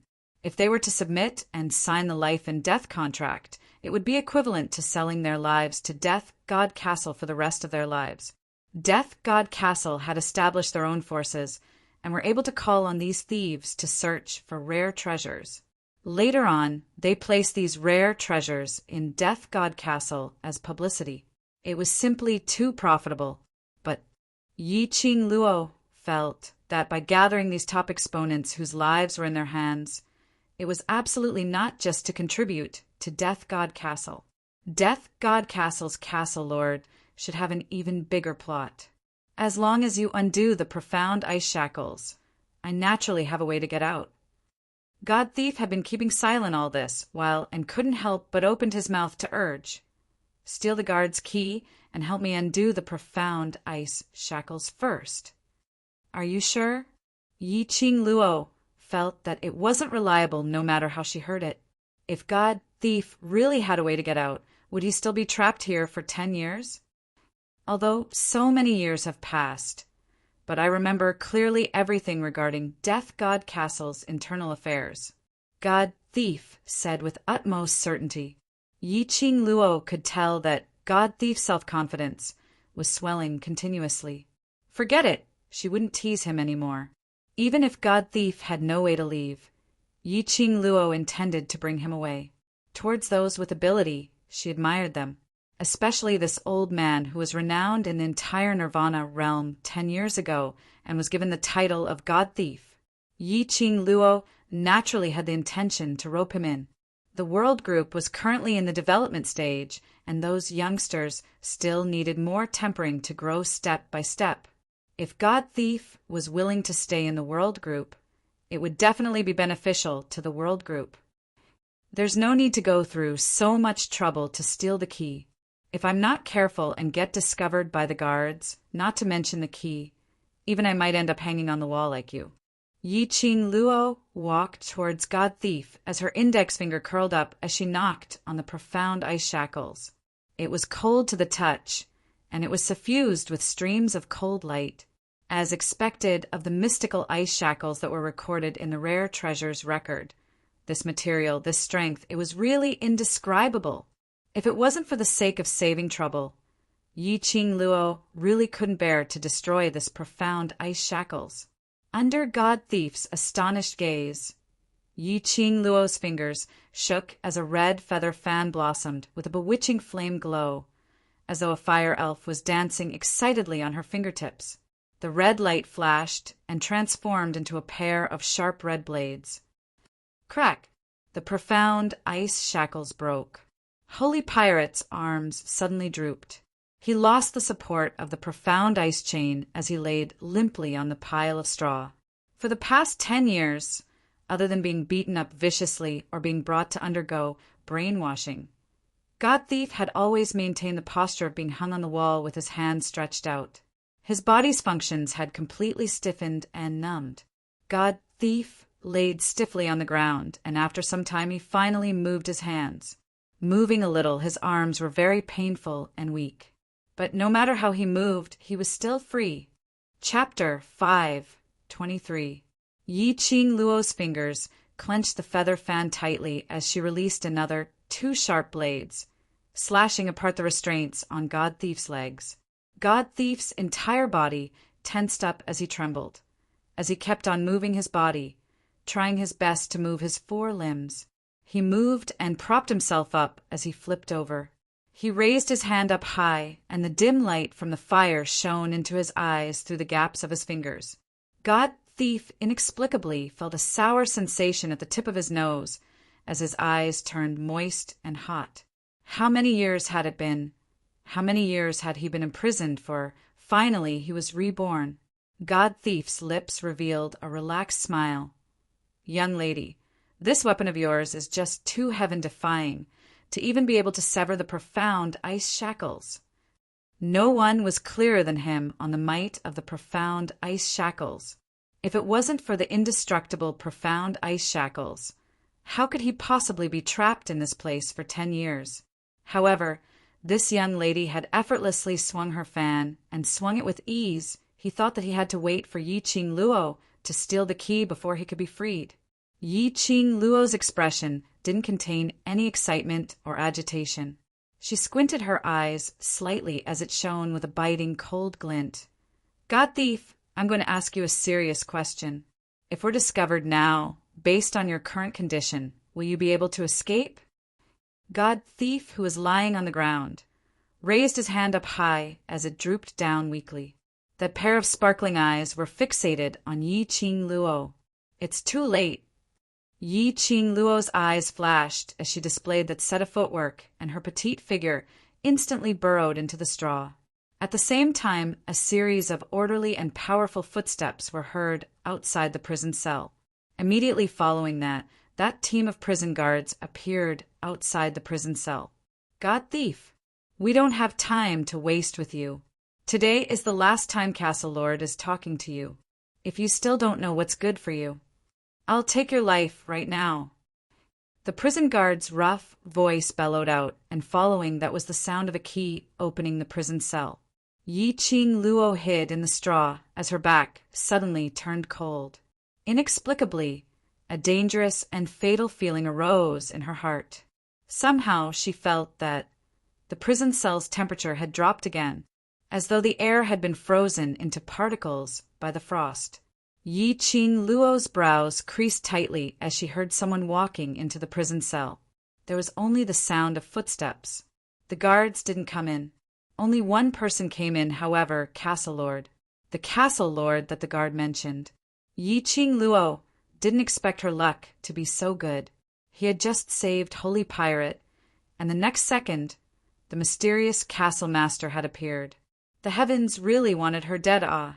Just the low pressure and cold air from the Castle Lord's entrance had already made Yi Qing Luo sense a fatal danger. Yi Qing Luo did not move at all. Through the gaps of the straw, she saw a tall and straight figure. Under the dim light, he looked slightly thin. This lord of the castle was extremely dangerous. Unfortunately, he discovered that the profound ice chains had been cut. If he wanted to escape with Holy Pirate, it would be as difficult as ascending to heaven. Saint Pirate! The castle lord's gentle voice seemed to be wrapped in a thick layer of frost. Chilly and without the slightest emotion, he stood in front of Holy Pirate. He quietly looked at Holy Pirate on the ground. There was no surprise, no panic. Silence. There was a deathly silence. The surrounding air seemed to condense even more intensely. Yi Qing Luo felt that it was difficult to even breathe. This castle lord's aura was just too strong. Holy Pirate, who was lying on the ground, was cursing in his heart. This stinky brat didn't come earlier or later, but just when he had just touched his freedom. Stinky brat, I'm telling you. Chapter 5. 24. Apparently, the castle lord's words weren't meant for God Thief. Then, this sentence was meant for the third person in the prison cell, Yi Qing Luo, to hear. He had indeed discovered her. Yi Qing Luo knew in her heart that there was no way she could avoid this castle lord. His powerful aura was not inferior to Di Mo Xian. Discovering her was something that would happen sooner or later. So Yi Qing Luo couldn't be bothered to hide as she lifted the straw. That straw was like a fairy scattering flowers as it directly flew out. The straw was damp and there was a fishy smell. How dare you? Who are you? How dare you barge into Death God Castle? The prison head who was standing outside the prison cell saw an unfamiliar lady in the cell, and his expression instantly turned gloomy, especially when he saw the pile of straw that the lady had lifted as it scattered onto the castle lord. How dare you be so rude to the castle lord? The prison head's expression changed as he swiftly rushed forward, drawing out his broadsword and slashed towards Yi Qing Luo. Bam! Before he could get close to Yi Qing Luo, the prison head seemed to be swept up by something as his body crashed heavily onto the wall, rolling onto the ground. The 10 over guards standing outside the prison cell were all dumbstruck as they looked at the castle lord in astonishment. Yi Qing Luo was also astonished. Earlier, when the prison head slashed his broadsword over, she was just about to retaliate when she saw the castle lord standing opposite her, his sleeves fluttering as a burst of energy sent the prison head flying. This castle lord. Had he taken the wrong medicine? Attacking one's own people? Yi Qing Luo narrowed her eyes as she started to size up the castle lord in front of her seriously. His jet black hair danced in the air, not tied up or tied up. The first thing that attracted Yi Qing Luo was his eyes. It was a pair of cold, aloof, and arrogant eyes that glowed with a cold light. No desires as calm as still water. It was as if nothing in the world could enter his eyes. He gave off a kind of coldness which made one's scalp go numb, as though it was covered with frost. That kind of coldness was emitted from his bones, a coldness towards all living things in the world. He just stood there, giving off a feeling of disdain towards the world. He was cold, but that face seemed as though it was sculpted by God's craftsmanship, full of vigor. What made Yi Qing Luo even more astonished was that this person was wearing a blood-red long robe. It was fiery red like blood, representing passion and an evil charm that could charm the world. Such a cold youth was definitely not suitable for such a color. However, when he wore this red, he gave off a different aura. It did not feel out of place at all. Meeting his eyes, Yi Qing Luo felt as though her entire body was wrapped in ice as she subconsciously shivered. You! Yi Qing Luo opened her mouth, but her throat felt dry and uncomfortable. But Yi Qing Luo discovered that when she opened her mouth to spit out a word, she clearly saw a sliver of faintly discernible light in that pair of castle lord's unperturbed eyes which seemed to have no focus at all. After some time, he didn't manage to wait for Yi Qing Luo's next words. The lord of the castle frowned as a fierce look flashed across his eyes. Have we met before? Yi Qing Luo frowned slightly and finally found her voice. He felt that this person's face was very familiar. He must have seen this person somewhere before, but at this moment she couldn't remember. When he heard Yi Qing Luo asking this question, a fierce look flashed past Castle Lord's eyes. He took large strides towards Yi Qing Luo. What pounced on her was the cold, arrogant aura which the Castle Lord brought. Yi Qing Luo's heart shuddered as the alarm went off, and she speedily retreated backwards. But her legs had not even moved a single step. That Castle Lord was already standing in front of her, toes against toes. His loose black hair on his shoulders, because of the cold wind, floated onto Yi Qing Luo's face. Chapter 5:25. Yi Qing Luo wanted to retreat. Castle Lord stretched out his long arm and held her waist tightly without any explanation. Yi Qing Luo's petite body turned stiff. Originally, She thought that this young man was icy cold all over, but his palms and his chest were emitting a scorching heat. Yi Ching Luo was fixed in his arms, and she could even feel the two palms which were pressed against his chest, emitting waves after waves of powerful heartbeat. She wanted to struggle, but her hands were held tightly by him, totally immovable. "Let go of me." Yi Ching Luo gritted her teeth. Damn it! Was this so-called castle lord really sick? If he was sick, go and seek treatment. What was he trying to do by taking advantage of her without any explanation? Yi Ching Luo's struggle made the viciousness in Castle Lord's eyes intensified as the aura he was emitting turned even colder. As Yi Ching Luo struggled, she raised her head and stared at him. Then she met a pair of eyes which were surging with raging waves. Sharp, cold, and severe. It was filled with dense, murderous intent. This gaze made Yi Ching Luo shocked. "Can't remember me?" Castle Lord's arm, which was holding her waist, was extremely strong, as though he was going to break her waist. Yi Ching Luo frowned in pain. She twisted her body uneasily, but met with an even stronger restraint from the young man. What did he mean by this? Could it be that they had met each other before? "Hey, stinky brat, I'm the one who threatened that young lady to save me. Whatever you want to do, come at me. What's the point of hugging a young lady?" God Thief, who was lying on the ground, climbed up with his stiff limbs. His body was wobbling. However, Castle Lord totally didn't turn his gaze over. Only a pair of deep eagle-like black eyes stared coldly at Yi Ching Luo. Yi Ching Luo's brows were tightly knitted, and she wasn't able to answer his question, as he lost his patience and pushed her away in frustration. Yi Ching Luo was suddenly flung out. The direction was towards God Thief. She staggered and knocked onto God Thief. Yi Ching Luo immediately steadied herself and held onto God Thief as she pulled God Thief back by a step. This young man. The word dangerous was written on him. Yi Ching Luo didn't feel that she was his match. If he wanted to escape with Holy Pirate, it would be as difficult as climbing up to the sky. Yi Ching Luo. Castle Lord stared at her as his gaze grew deeper and clearer. "Have you forgotten about me?" His voice was low and deep, as cold as ice.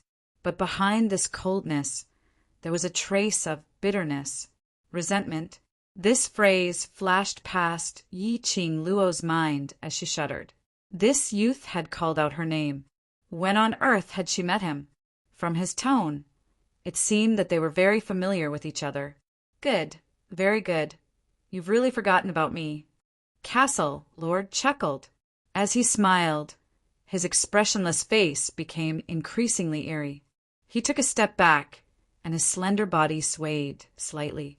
Anger, monstrous anger, burned in his eyes. That pair of icy cold eyes was like an ice blade, fiercely piercing towards Yi Ching Luo. "You've forgotten about me. I'll let you think carefully. Who on earth am I?" The whirlpools in his eyes gathered into a storm. His words had just ended when his 5 fingers turned into an eagle and directly clasped onto Yi Ching Luo's neck. Damn! He was indeed sick. He struck out as he said he would. Yi Ching Luo's heart was in a great shock as she swept her feet and sidestepped his hand. At the same time, a feather fan appeared on her fingertips as it shot out an enchanting red glow, like a whirlwind striking towards Castle Lord. Castle Lord didn't expect Yi Ching Luo's reaction to be so swift, nor did he expect Yi Ching Luo to strike out at him. Chapter 5:26. Castle Lord!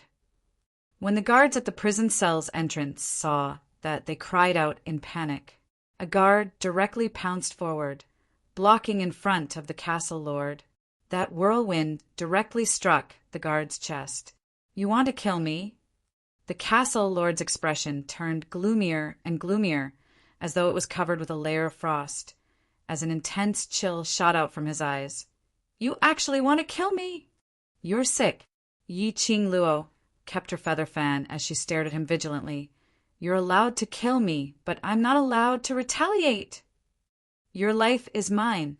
If I want you to die, then you have to die." The castle lord's gloomy eyes were swirling with a whirlpool, as though it was going to swallow up everything around it. Yi Qing Luo's brows creased as she was stared at by that pair of eyes until her hair stood on end. She was absolutely certain that this castle lord was sick, and it wasn't a light illness. Yi Qing Luo couldn't be bothered to tangle with this castle lord who had a hole in his brain. That bunch of brothers of hers were still waiting for her at the exquisite pagoda. My life is my own. No one can control my life. Yi Qing Luo squinted her eyes slightly as her lips curled into an enchanting smile. Castle Lord keeps saying that I've forgotten about you, yet still acting so irritable. Could it be? I'm Castle Lord's dream lover? Her tone was extremely frivolous, with a hint of a Casanova flirting with a decent lady. But this frivolous tone made one unable to feel annoyed. Those guards who were holding onto the head of the prison guard and those injured guards were all shocked. They stared at Yi Qing Luo with their mouths agape, totally unable to believe that there was such a shameless, audacious lady in this world. Yi Qing Luo's meaning was very obvious. She was ridiculing the castle lord for pestering her endlessly, which meant that she totally didn't know the castle lord, and narcissistically treating herself as the castle lord's dream lover. But the castle lord indeed didn't seem right. If it was any other intruder, even if it was a lady in the castle lord's eyes, she was just a tool to work for Death God Castle. They had never seen their castle lord treating a lady like this. No, to put it more accurately, they had never seen their castle lord being so attentive towards anyone. In the eyes of the castle lord, no one could be tolerated. In this way, the raging fury in the dungeon guards' hearts towards Yi Qing Luo slowly subsided. Today my thoughts are indeed a little chaotic. Why don't we meet again another day and have a good chat? How about that? Yi Qing Luo's eyes narrowed as her lips curled into a charming smile, becoming more and more flirtatious. Her smile was like a blossoming mandala, releasing a soul-stirring charm. The castle lord was still expressionless, but his frosty eyes were faintly flickering with a faint luster. Just at this moment, the feather fan in Yi Qing Luo's hand suddenly opened up. All the straw in the dungeon was swept up by the whirlwind. That speed was extremely fast. In an instant, all of them covered the castle lord's body. The straw had an extremely pungent smell. Before the guards could react, they felt a whirlwind blow past them. In the cell, apart from the castle lord, who was covered in straw and resembled a wooden stake, there was no one else. Castle master! The guards were all alarmed. Chase them! Give chase! Stop that woman and god thief! Go and shoot the signal flare! Some guards swiftly reacted as they stood up and ran while shouting for their companions. No need. Her cold voice was light and slow, but it was filled with an irresistible charisma. The guards' footsteps halted. The guards who were surrounding the castle lord, helping him to sweep away the smelly straw on his body, were all stunned. Earlier, when he was facing that young lady, he was fierce and evil, shouting for her to kill. Now, their castle lord intentionally let that young lady go, not hesitating to let that young lady sweep his entire body with smelly straw. Chapter 5:27. Yi Qing Luo brought God Thief along as she executed her blink movement, and in a blink of an eye, she teleported to the place where the guards were resting. Her sharp vision swept the surroundings, and very quickly, she saw a stone door in front of the guards' resting room. This should be the exit. She had not wasted her efforts to calculate the location of the guards' resting room in her mind. Yi Qing Luo turned her head towards the direction of God Thief's locked prison cell and didn't hear any footsteps chasing up to them. She heaved a sigh of relief.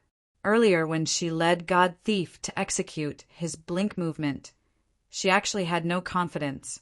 After all, she had only comprehended less than 20% of the blink movement secret art. Just her alone blink movement was already a little strenuous. Bringing God Thief along to blink movement, the success rate wasn't high. But just as she condensed her profound chi onto the glower flame fan and swept up that whirlwind, preparing to pull God Thief along to try to execute her blink movement. God Thief's hoarse voice rang beside her ears. Listen carefully to the incantation that I'm going to recite.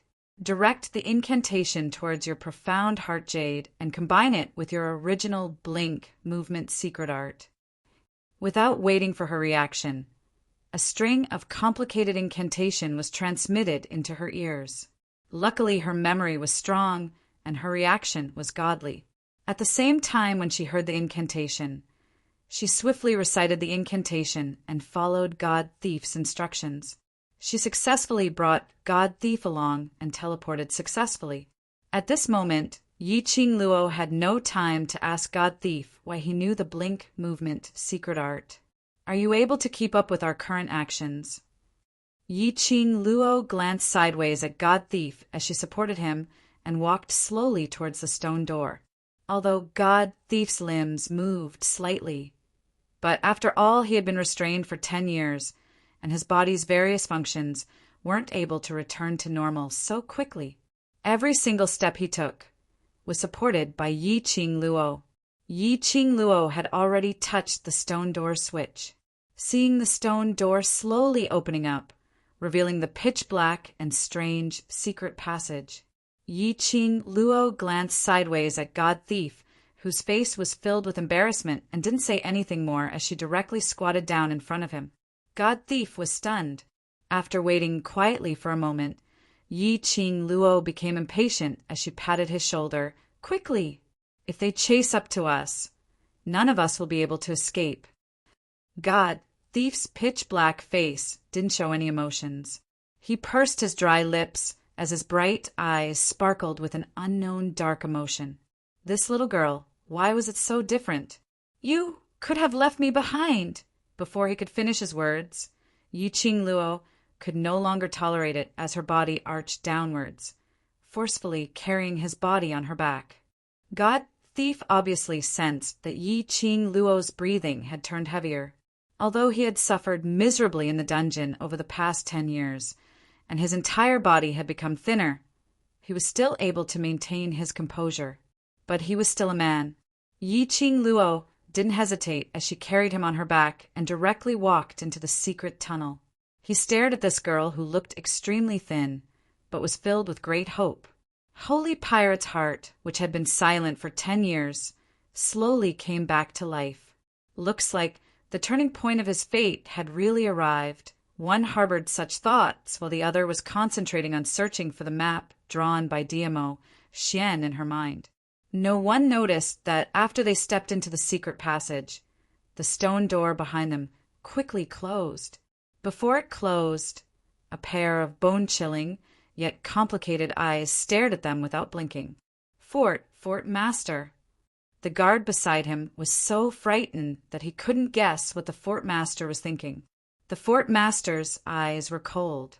Just one look seemed to make one fall into an ice cellar, chilling to the bone. She wasn't pretending. The way she looked at him was as though she was looking at a stranger. She had really forgotten about him. Had forgotten who he was? Chapter 5:28.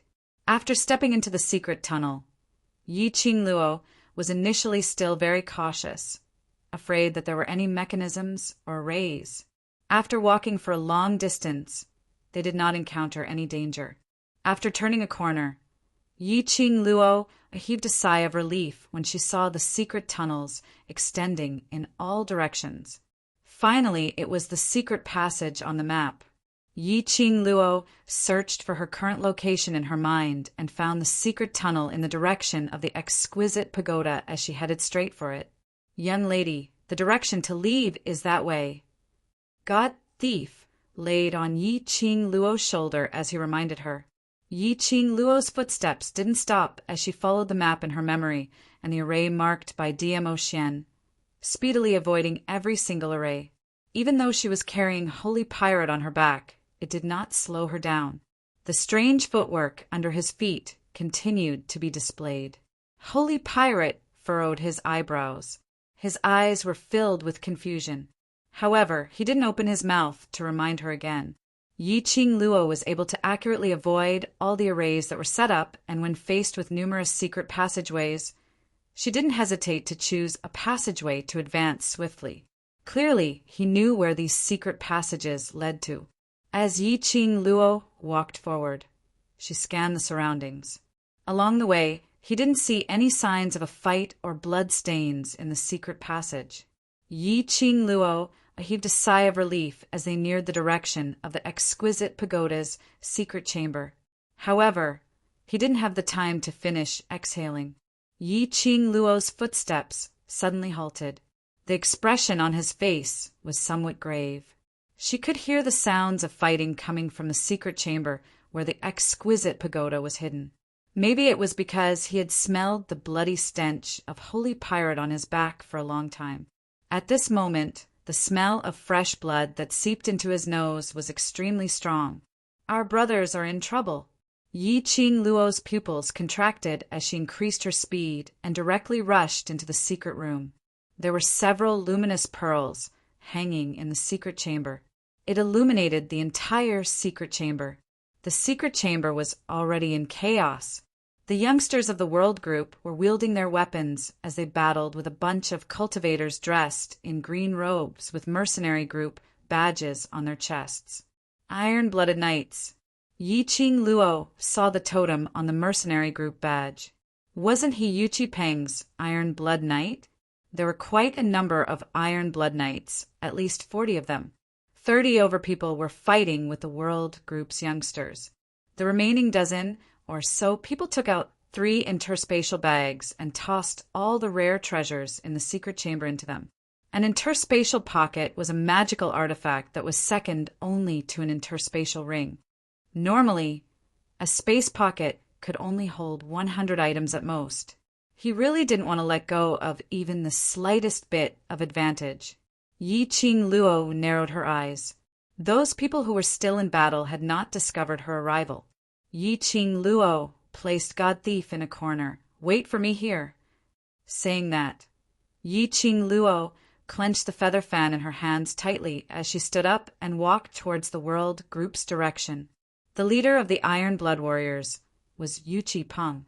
Yan Xiao Yi and Xiao Jin trapped Yu Chi Peng together and fought with him. Yu Chi Peng's weapon was a huge axe. As he brandished it, it brought along a strong burst of profound energy, forcing Yan Xiao Yi and Xiao Jin to join forces, before they could barely block his gigantic axe. Whereas at this moment, behind Yan Xiao Yi and Xiao Jin, an Iron Blood Warrior cultivator got close to them as he silently raised the huge blade in his hands and directly chopped down towards their heads. Yi Qing Luo's expression congealed as the feather fan in her hands opened up and numerous iron wires flew out, directly coiling around the cultivator's neck. Her fingers clasped the feather fan tightly as she pulled with all her might. The Iron Blood Warrior cultivator's body was flung towards Yu Chi Peng. Chapter 5:29. Instantly, flesh and blood splattered everywhere. Yan Xiao Yi and Xiao Jin reacted in time as they speedily retreated, evading the huge axe's profound qi fluctuations. Qing Luo. On seeing that familiar figure appearing in front of them, the both of them were overjoyed. The other youngsters who were battling heard Yan Xiao Yi's voice and immediately turned their gazes over. Indeed, they saw that slender figure standing in front of Yu Chi Peng. Her posture was outstanding as she stood upright. Her pair of charming eyes were like torches, as though it was tainted with endless frost as she stared coldly at Yu Chi Peng. She didn't look at them, but the youngsters could feel Yi Qing Luo's worry towards them. Their hearts, which had been hanging in suspense, mysteriously calmed down. As long as Yi Qing Luo was here, everything would not be a problem. There was no difficulty which could obstruct their footsteps. They had already barged into Death God Castle and obtained the exquisite pagoda. Were they still afraid of the Iron Blood Warriors, trying to spoil their mission, trying to disintegrate the World Group? No, but they could. The youngsters' battle intent was instantly ignited at the instance when Yi Qing Luo appeared. God Thief, who was sitting in the corner, trying his best to loosen up his muscles, and when he saw the scene, a sliver of astonishment flashed past his eyes. These youngsters actually exploded with energy, which made him feel overwhelmed in an instant. Their gazes were filled with a confident glow. Was it because of Yi Qing Luo's appearance? It seemed as though these youngsters' gazes were indeed revolving around the young lady. Indeed a lass who was filled with surprises. He was getting more and more interested in this lass. At this moment, Yi Qing Luo didn't know what God Thief was thinking about. Her cold gaze swept past Yuchi Peng in disdain as her lips curled into a sneer of ridicule. Eldest young Master Yuchi is such a filthy person. What's the logic of snatching the mission which had already been given away? Given away? You're obviously the one who snatched it away forcefully. Yuchi Peng's eyes burst out with an eerie viciousness. This originally belongs to me. If you don't have the ability to keep this mission, then don't try to be brave. Yi Qing Luo sneered. That's right, if you don't have the ability to keep the mission, then why try to be brave? Now you're like a sinister rat playing tricks behind the scenes, which really suits your Yuchi family style. Yuchi Peng's expression turned stiff. Yi Qing Luo's words were obviously mocking him. In the mercenary guild, he was the one who couldn't hold on to the mission and gave it to the world group. A wisp of faintly discernible black energy flashed past Yuchi Peng's eyes. His hand, which was holding the huge axe, tightened as he directly chopped towards Yi Qing Luo. What are you talking about? Speak with your ability. When the axe chopped down, it brought about an extremely strong fluctuation of xianqi. Yi Qing Luo narrowed her eyes as she speedily took half a step back. Her eyes were filled with coldness as she curled her lips in disdain. Is young Master Yuchi so afraid of the world group? He actually didn't hesitate to use his own soul to make a deal. Looks like the Yuchi family's fate has come to an end. It was just as she and Old Man Song had guessed. This Yuchi Peng attached the aura of the dark forces onto the giant axe. Such a deal could easily end up like what happened to Yi Qingling in the past, where her soul was completely devoured by the dark force's profound yin qi.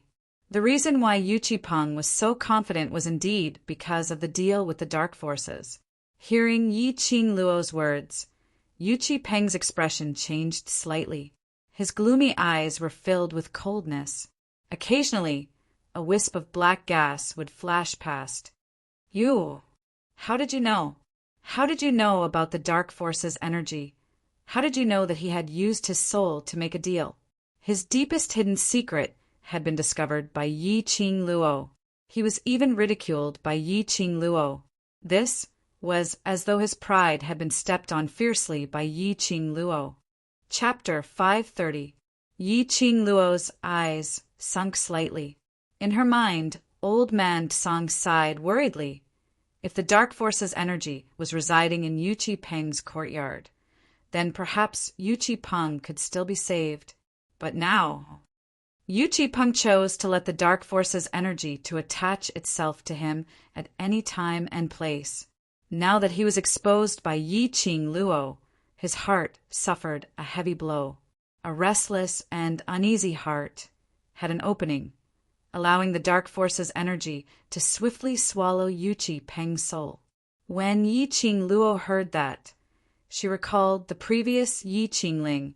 After she was controlled by the dark forces, she became a marionette.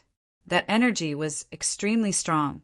If the dark force's energy was completely merged with Yuchi Peng, then it would be even harder to deal with.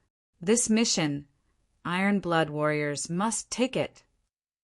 Yuchi Peng suppressed the panic and fear in his heart from being seen through as he waved the huge axe in his hand, chopping towards Yi Qing Luo's head.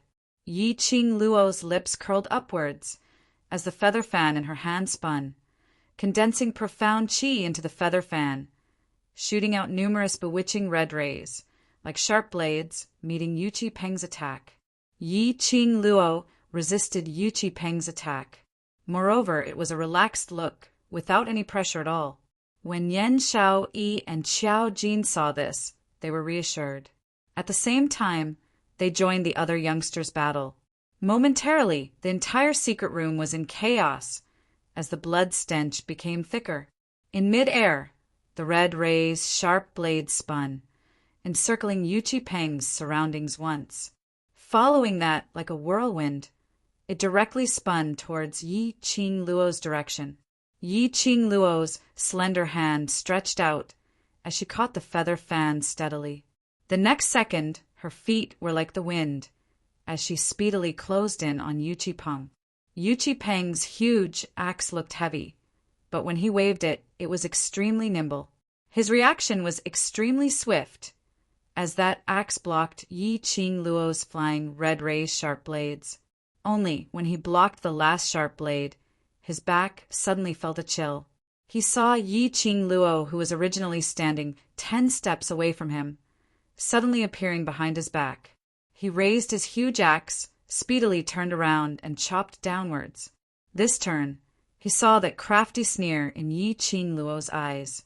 At the same time, Yu Qipeng felt a dull pain on his chest.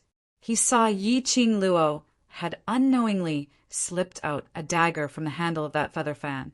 The dagger pierced into his chest without missing an inch. Immediately following that, Yi Qingluo's slender hand slapped hard on the other side of his chest. The inertia caused Yu Qipeng's body to fly backwards. He pulled out the dagger that was stuck in his chest. His entire body smashed into the wall of the secret chamber.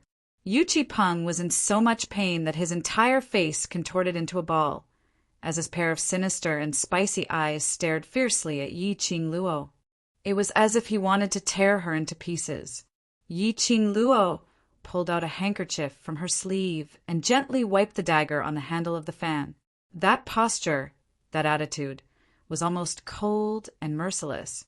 Eldest young Master Yuqi, even if this mission is given to you, do you really think that you have this life to hand in this mission? Yi Qingluo sneered, as she casually threw that blood-stained handkerchief onto the ground.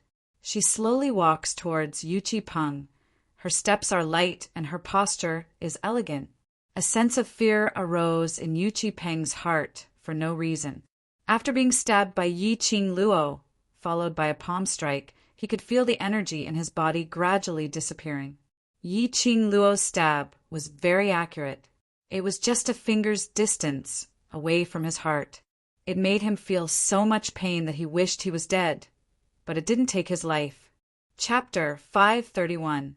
Yi Qingluo looked disdainfully at him from above as her eyes were filled with disdain. Yu Qipeng, think about it carefully. The Iron Blood Knights that you've worked so hard to manage, who are you going to hand over to as the group leader? Yu Qipeng's expression turned even more subservient. He was so angry that his entire body was twitching and shaking. The wound on his chest was getting more and more painful. Fresh blood kept gushing out, and in an instant it had dyed his green long robe into blooming red flowers. You dare to kill me? Yu Qipeng clenched his teeth as he squeezed out these few words with extreme difficulty. His forehead was covered with cold sweat. Until now, Yu Qipeng still couldn't believe that he possessed such powerful strength. His profound grade had also risen by 3 grades because of this huge axe surging straight into earth profound grade. In just one move, he was defeated in the hands of a young lass who was still wet behind her ears. Kill you? Do you need me to do it? Yi Qingluo sneered in disdain as she squinted her eyes as she looked at the huge axe in his hand with a smile, which didn't look like a smile. You. This was simply a naked humiliation. Yu Qipeng was so angry that he gritted his teeth as a ball of red emerged on his pale face due to the raging flames. Smart eldest young Master Yuqi, still haven't discovered it? Yi Qingluo's brows rose slightly as the arc on her lips became extremely ridiculing. What do you mean? Yu Qipeng realized the strangeness in Yi Qingluo's words as his heart suddenly contracted. An ominous premonition started to spread from the bottom of his heart. His question didn't get an answer. Yi Qing Luo smiled lightly as that long and narrow eyes curled into an alluring arc. That pair of charming eyes was fixed on a certain spot. Yu Qi-peng followed her gaze as he looked over. In a split second, his entire face turned as white as paper. His pupils widened as his entire body started to tremble uncontrollably. He saw the blood oozing out from his chest. Those drops of blood formed a bloodline, and with an extremely fast speed, it flowed towards the huge axe in his right hand. Yu Qi-peng's pupils continued to expand. What was going on? This huge axe actually sucked human blood? The surrounding Iron Blood Warriors, cultivators, and the World Group's youngsters were all stunned by this scene. They watched in disbelief as the densely packed bloodlines spread out on Yu Qi-peng's body. Making a deal with your soul doesn't mean that you will give your soul to the other party after you die. Yi Qing Luo looked at his terrified and flustered look, watching him struggling on his deathbed as she laughed softly. Living souls are much more delicious than dead souls. What the dark forces want is the soul that you leave first. Yi Qing Luo's slender fingers pressed against her lower jaw. Her curved eyes were filled with an enchanting smile. Save me. Because of fear, Yu Qi-peng's entire face was already distorted, looking sinister and terrifying. No wonder he felt his strength draining away so quickly. No wonder he felt like he couldn't muster any strength. You know this is a soul exchange. You can definitely save me. Save me. There was no one who did not fear death. Especially someone like Yu Qi-peng, who was extremely ambitious. How could he bear to die now? There are conditions for saving you. Yi Qing Luo's eyes were cold. Yu Qi-peng hurriedly nodded his head. As long as you save me, I will agree to any request. I promise you everything. Yi Qing Luo's vision revolved around the surroundings. All of you have heard that right. Those cultivators who were scared silly were now in a dazed state. Perhaps it was because Yi Qing Luo's aura was too strong. When Yi Qing Luo's gaze fell onto them, all of them subconsciously straightened their backs. Heard it! Yi Qing Luo looked towards Emo Hanshang. Chapter 532. Emo Hanshang's identity was the most powerful proof. He wasn't afraid that Yu Qi-peng would regret. Unless he didn't want to mingle in the mercenary world anymore. Then, I'll save you. Yi Qing Luo took a step back as she looked at Yu Qi-peng's malevolent and twisted face as her lips curled cruelly. But can you take it? Yes, I can. As long as I can keep my life, I can take any kind of pain. Yu Qi-peng felt that the blood in his body was almost sucked dry. His face turned paler and paler, and he didn't even have the energy to open his mouth to speak. His heart was getting more and more flustered as he kept urging Yi Qing Luo. Yi Qing Luo squinted her eyes as her expression was calm without even blinking as she shook the feather fan in her hands. A red ray, sharp blade shot out. Ah! A miserable shriek was heard from Yu Qi-peng's mouth. That hand which was holding the huge axe was directly chopped off. Fresh blood started to gush out. At the instant when his hand was chopped off, Yu Qi-peng's energy, which he had lost, instantly returned to his body. He was in so much pain that he kept rolling on the ground. Iron Blood Warriors, cultivators, were all dumbstruck. Yi Qing Luo actually chopped off their group leader's hand, but they didn't dare to say a single word.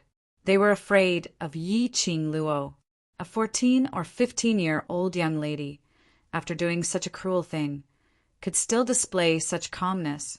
Even that pair of cold and charming eyes didn't have the slightest fluctuation. Yi Qing Luo,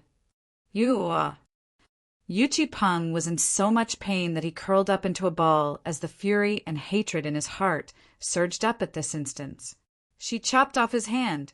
He wanted to hold the huge axe, the hand which led the Iron Blood Warriors into battle, but it was chopped off just like that. From now onwards, he had become a cripple. What about me? Isn't this to save you? Yi Qing Luo raised her brows disapprovingly.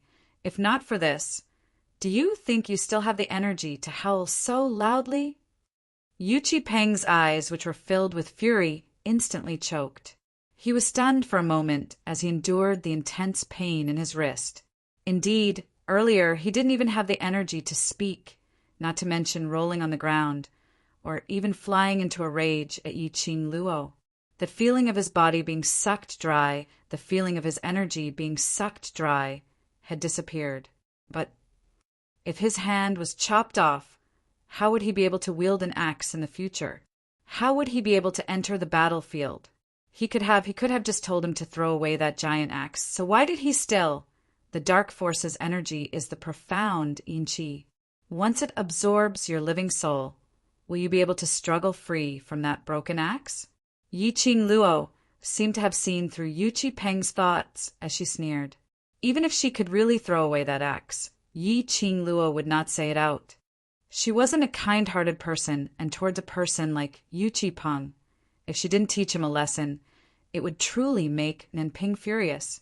What kind of place was Death God Castle? This was a place that made countless thieves tremble in fear. She could understand that Yu Peng wanted to take back the mission. But Yi Qing Luo couldn't understand why Yu Peng actually started a fight with the World Group in Death God Castle's secret room. If he triggered the mechanism, he would have the power of the dark forces to protect himself. But what about the others? Ever since Yi Qing Luo had the idea of establishing a mercenary group, the World Group's youngsters were her reverse scale. She had merely chopped off one of Yu Peng's hand, and that was already considered as being merciful. Yi Qing Luo's half-squinted eyes were icy cold as her mind recalled the time when she was in the underground prison, seeing that sick castle lord as she shuddered. Chapter 533. Only then did the profound practitioners of the Iron Blood warriors react.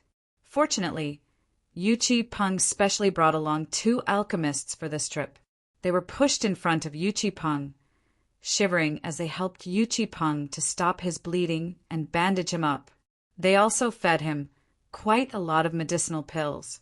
Under Yi Qing Luo's urging, they tossed and turned for the time it took to brew a cup of tea. By the time the blood on Yu Peng's wrist had stopped, Yi Qing Luo speedily asked everyone to leave the secret room. After everyone left the secret room, Yi Qing Luo was still standing in the secret room. Qing Luo still not leaving? Yan Xiao leaned in, but he saw Yi Qing Luo walking to the side of the huge axe as she stared at that huge axe, half squinting her eyes as though she was thinking about something. On hearing that Yi Qing Luo had yet to come out, Yu Peng hurriedly ordered the cultivator who was carrying him to rush into the secret room. "What are you doing?"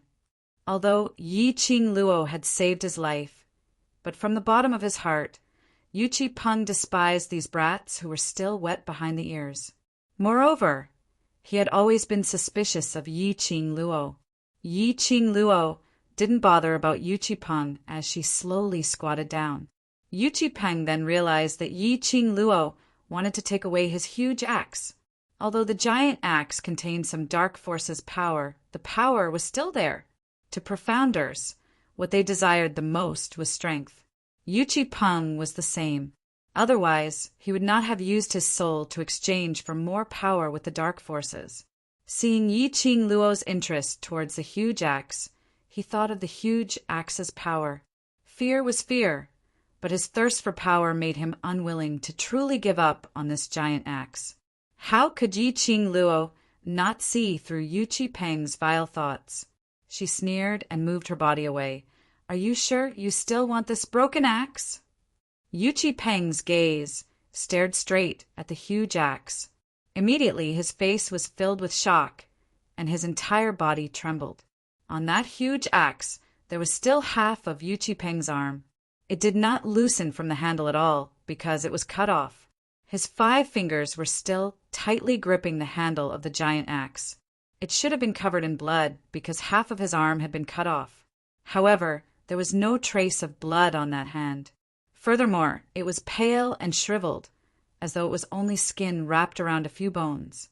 Yu Peng's scalp tingled as goosebumps appeared all over his body. If he had continued to hold on to that giant axe, it wouldn't just be that half of his hand that had turned into a dried corpse. At this moment, how would Yuchi Peng dare to have any thoughts towards that giant axe? Looking at Yuchi Peng's expression, Yi Qing Luo knew what he was thinking. She curled her lips in disdain, lowered her eyes again, and reached for the giant axe. "Little girl, wait." Suddenly, an old voice came from behind. Soon after, she heard the sound of staggering footsteps approaching her step by step. Yi Qing Luo's hand, which had yet to touch the huge axe, suddenly paused. She turned her head and saw a holy pirate crawl out from the corner. He walked toward her with strange and comical steps. The people standing at the entrance of the secret room were startled. None of them realized that there was someone else in this secret room. Holy shit! Who was this filthy, stinky old man? His skin color was completely obscured by the filth on his body. Dark forces? Holy Pirate didn't bother about the gazes on him as he walked directly to Yi Qing Luo's side and lifted his leg to kick the huge axe. Yi Qing Luo tilted her head, you know? Holy Pirate didn't say a word. On that pitch-black face, Yi Qing Luo couldn't tell what his current emotions were.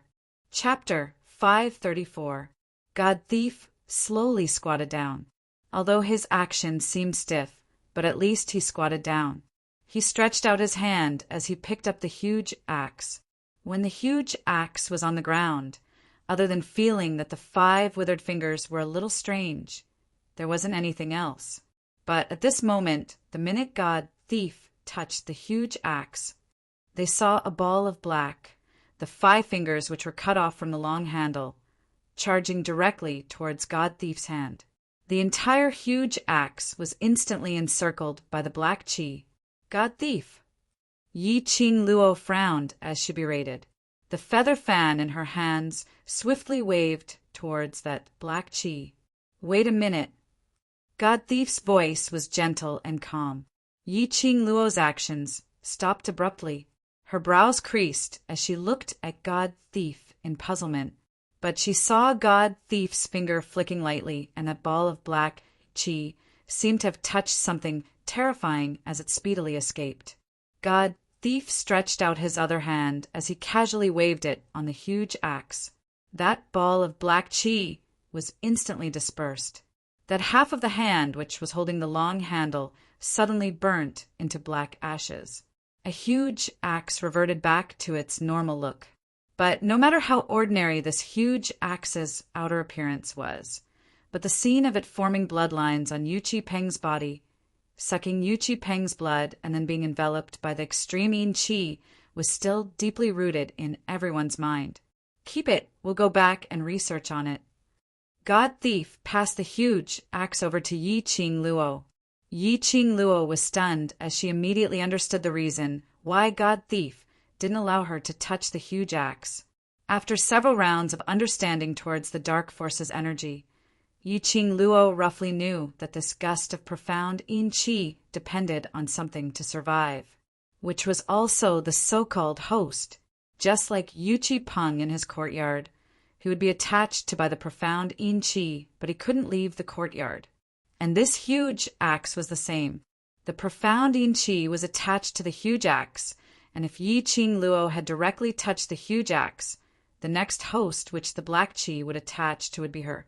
Why was God Thief not afraid of this energy at all? Dealing with it, he still looked as though he could do it with ease. This wasn't the time to ask questions, so Yi Qing Luo didn't ask any further.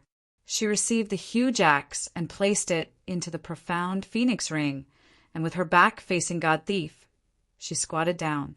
Qiao Jin walked in. Qing Luo, let me carry him. You lead the way. Holy Pirate did not hesitate. He jumped onto Qiao Jin's back. Young and strong lads make people feel at ease. Little girl, if I let you carry me any longer, this old man's bones will be burned by your bones. Hearing God Thief's words, Yi Qing Luo's lips twitched as she rolled her eyes and walked past the crowd as she walked to the front, preparing to lead the way. Suddenly, a sharp whistle rang throughout the entire Death God Castle. The whistle was sharp, ear-piercing, and deafening. Those with lower profound ranks immediately covered their ears and screamed in pain. Yi Qing Luo's expression congealed. "It's too late. The castle lord has taken action." "Castle master?" Yu Qi Peng exclaimed. He had previously inquired about this mission and naturally understood the situation in Death God Castle. The castle lord of Death God Castle had always been a legend. Some even felt that the so-called castle lord totally didn't exist. The castle lord, in Yi Qing Luo's words, was it really the castle lord of Death God Castle? "Qing Luo, did you see Death God Castle's castle lord earlier?" Yan Xiaoyi's brows creased slightly as she recalled the scene where Yi Qing Luo passed the map to her and left alone. "Are you all right?" Chapter 535. Everyone was astonished, especially the World Group's youngsters. When they heard Yi Qing Luo's words, they instantly became anxious. After all, in their hearts, Yi Qing Luo was the strongest among them. Yi Qing Luo's invincibility was deeply ingrained in their hearts. He had totally forgotten that Yi Qing Luo's profound grade was actually the lowest among the 20 over youngsters. Then what should we do? Qiao Jin turned around to look at the group of brothers behind him. In the Fort Master's territory, even if we wanted to leave secretly, I'm afraid it's impossible. Their whereabouts had been discovered. This also meant that as the castle master of Death God Castle, he could make use of the various formations or mechanisms in the castle to observe all of their actions. Yi Qing Luo's fingers clenched tightly as her slender brows creased. "Bring them along and follow the original route back. I'll attract them." No. This suggestion had just left Yi Qing Luo's mouth when she was interrupted by Qiao Jin and Yan Xiaoyi at the same time. Yi Qing Luo had already said that this castle lord was extremely dangerous.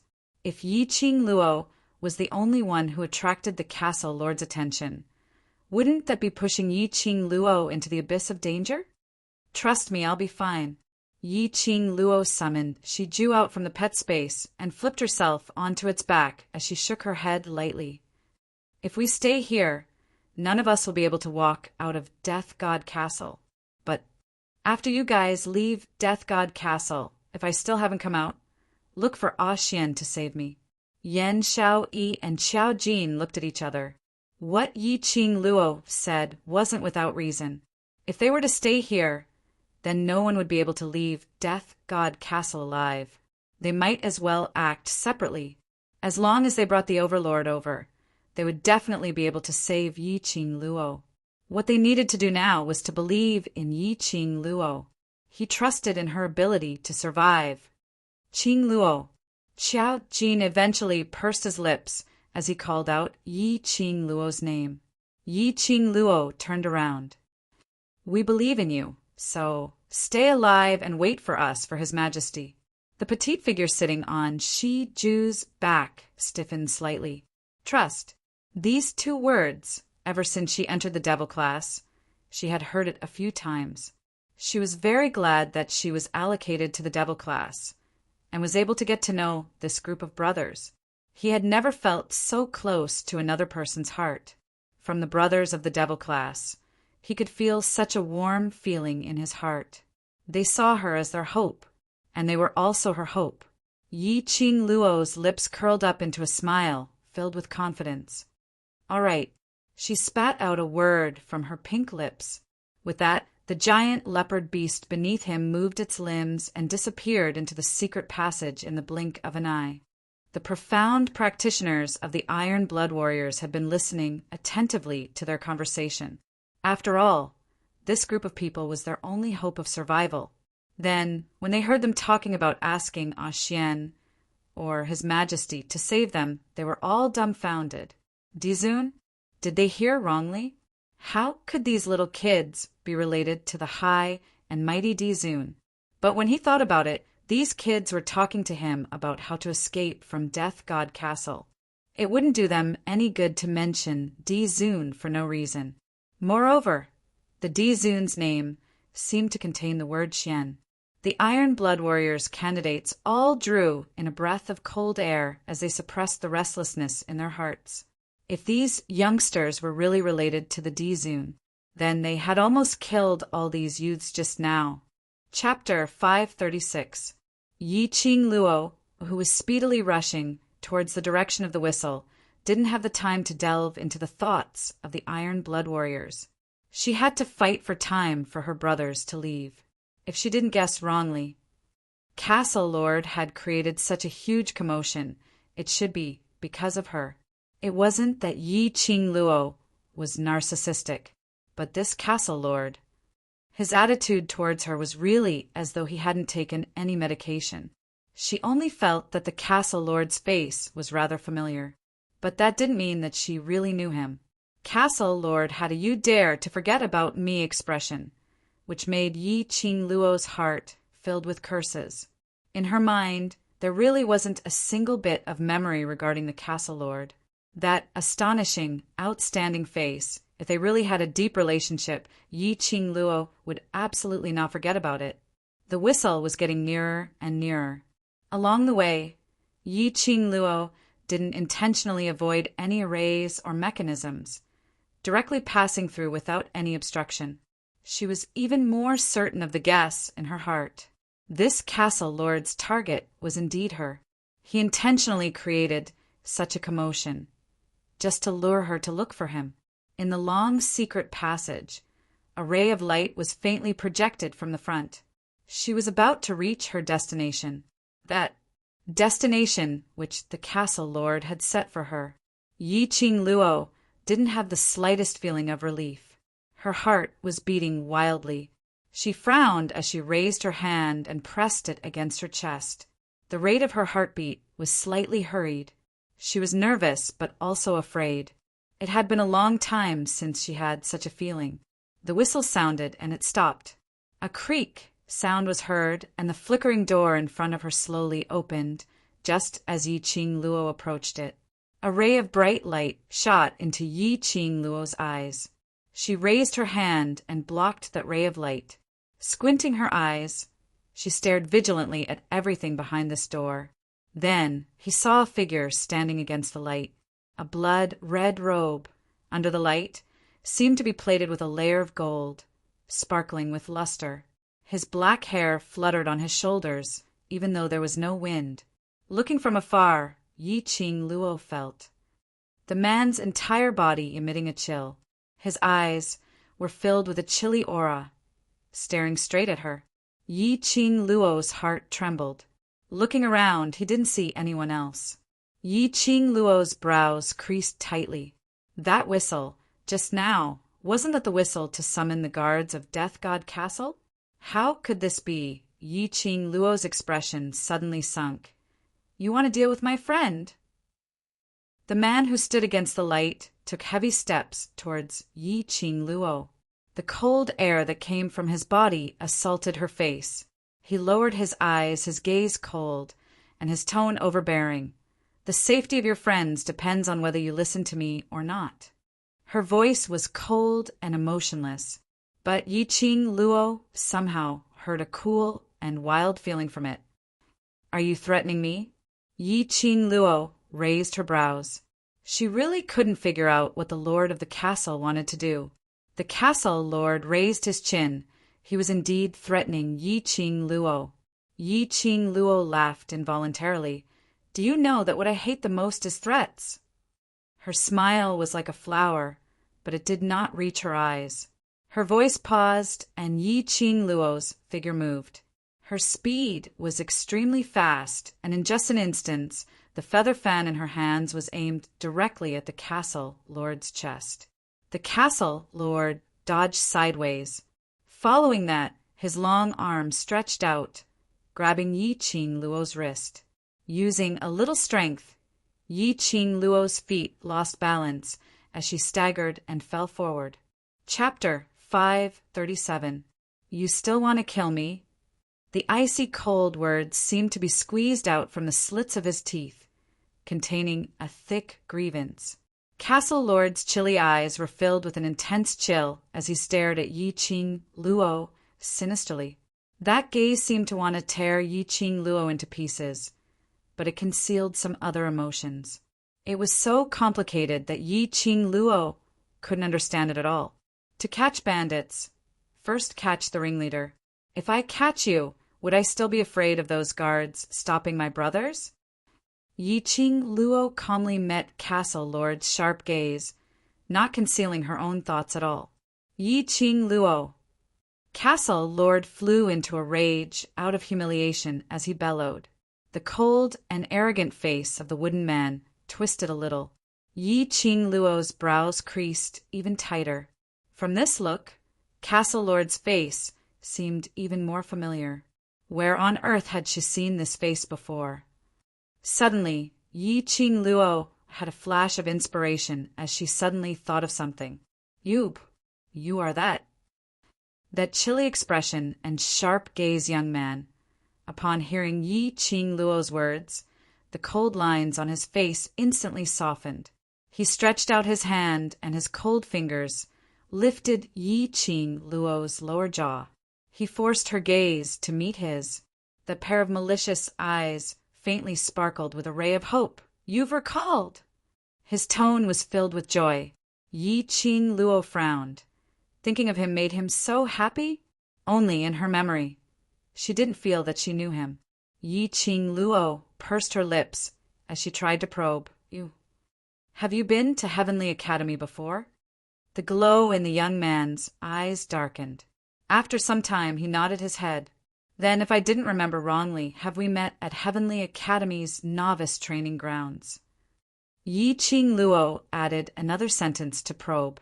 At that time, she was at the training grounds, following the instructor's instructions training. She felt someone staring at her and casually glanced over.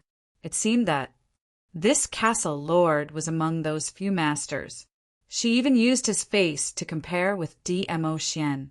Only she didn't put that episode in her heart, so naturally she didn't remember that young man. Wasn't it normal to not recognize him when she saw him? Yi Qing Luo was really in a daze. The cold fingers on her chin suddenly tightened their grip, causing her to frown and suck in a breath of cold air from the pain. Damn it! Was it acting up again? A cold glint flashed past Yi Qing Luo's charming eyes. Profound qi palm wind stirred and profound qi broke out of her body. Her palm was wrapped in a ball of red light as she swung it straight at the Castle Lord's chest. However, the Castle Lord had no intention of dodging. He pinched Yi Qing Luo's lower jaw like that, as though a wild beast staring at its prey, staring at her without blinking. Yi Qing Luo's palm strike landed directly on his chest. His expression did not change in the slightest.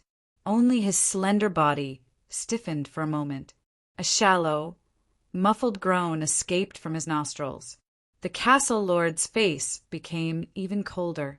Yi Qing Luo was cursing in her heart. What kind of mental illness was this? He would rather be beaten than let go of her. Her palm strike was merciless. If it was any other lower profound grade cultivator, their internal organs would be affected by this palm strike. But he didn't even change his expression. On the contrary, his fingers clenched even tighter. The piercing pain from her lower jaw made Yi Qing Luo feel that her lower jawbone was about to be crushed by him. But this young man was stubborn. Even if it was a head-on clash, he refused to let go. Yi Qing Luo's reaction made the whirlpool in the young man's eyes surge even more intensely. His thin lips curled into an extremely shallow arc as he spat out a sentence coldly. My name is Zhu Wu Xen. From now onwards, you better remember this name. Chapter 538. In front of her eyes, that cold and aloof face gradually enlarged in her pupils. Damn it! Did the scene need to suddenly become so strange? What was going on with this cool, mad battle style? Molesting her just because of a disagreement? Yi Qing Luo's palm wind rose again. This palm strike of hers wasn't aimed towards the Castle Lord's chest, but it was directly aimed towards the Castle Lord's face. At the same time, she raised her leg and kicked towards the man's weakest spot. However, The castle lord seemed to have guessed her actions as his slender long legs pressed down on Yi Qing Luo's legs as he locked both of her hands. His thin lips and Yi Qing Luo's were separated by a finger's distance. Ow! Oh! A beast's cry was heard, and immediately following that, a white figure flashed past. Yi Qing Luo only felt something furry covering her face. The castle lord's hand left the restraint on her. His slender body took a step back. Yi Qing Luo, who had released the restraint, speedily hugged the little furry ball on her face as she retreated out of the castle lord's attack range. Little Nine. This little furry ball wasn't anyone else but the nine-tailed fox. Little Nine's sharp mouth stuck close to Yi Qing Luo's face. Only this time, it wasn't licking her face like usual. Instead, it revealed its sharp teeth and bit her. Little Nine controlled his strength, but Yi Qing Luo still felt a piercing pain. Little Nine was angry. Dmo Xian passed Little Nine to her so that he could protect her in Death God Castle. But unfortunately, Yi Qing Luo left Little Nine outside Death God Castle. All right, Little Nine, it's my fault. Luckily, you came over in time to save me. Yi Qing Luo rubbed the area where she was bitten and rubbed its little head as her eyes were covered with a layer of warmth. Humph. Little Nine turned its head away as its little emotions started to surge up. It felt that its future mistress didn't trust its ability. Although it couldn't be compared to future mistresses, White Tiger's sacred beast. But at least it was the one and only nine-tailed fox sacred beast. Look, it just didn't catch up to her, and future mistress was almost kissed by another man. If Master knew that Master couldn't bear to vent his anger on his future mistress, he would definitely vent his anger on it. The pitch-black fox eyes of Little Nine formed a long and narrow arc, fiercely glaring at Shiju, who was sitting up straight. He was simply about to vomit blood. Seeing his master being molested by another man, he did not step forward to help his master. Shiju blinked its bell-like eyes innocently, not understanding why the nine-tailed fox's eyes were filled with contempt.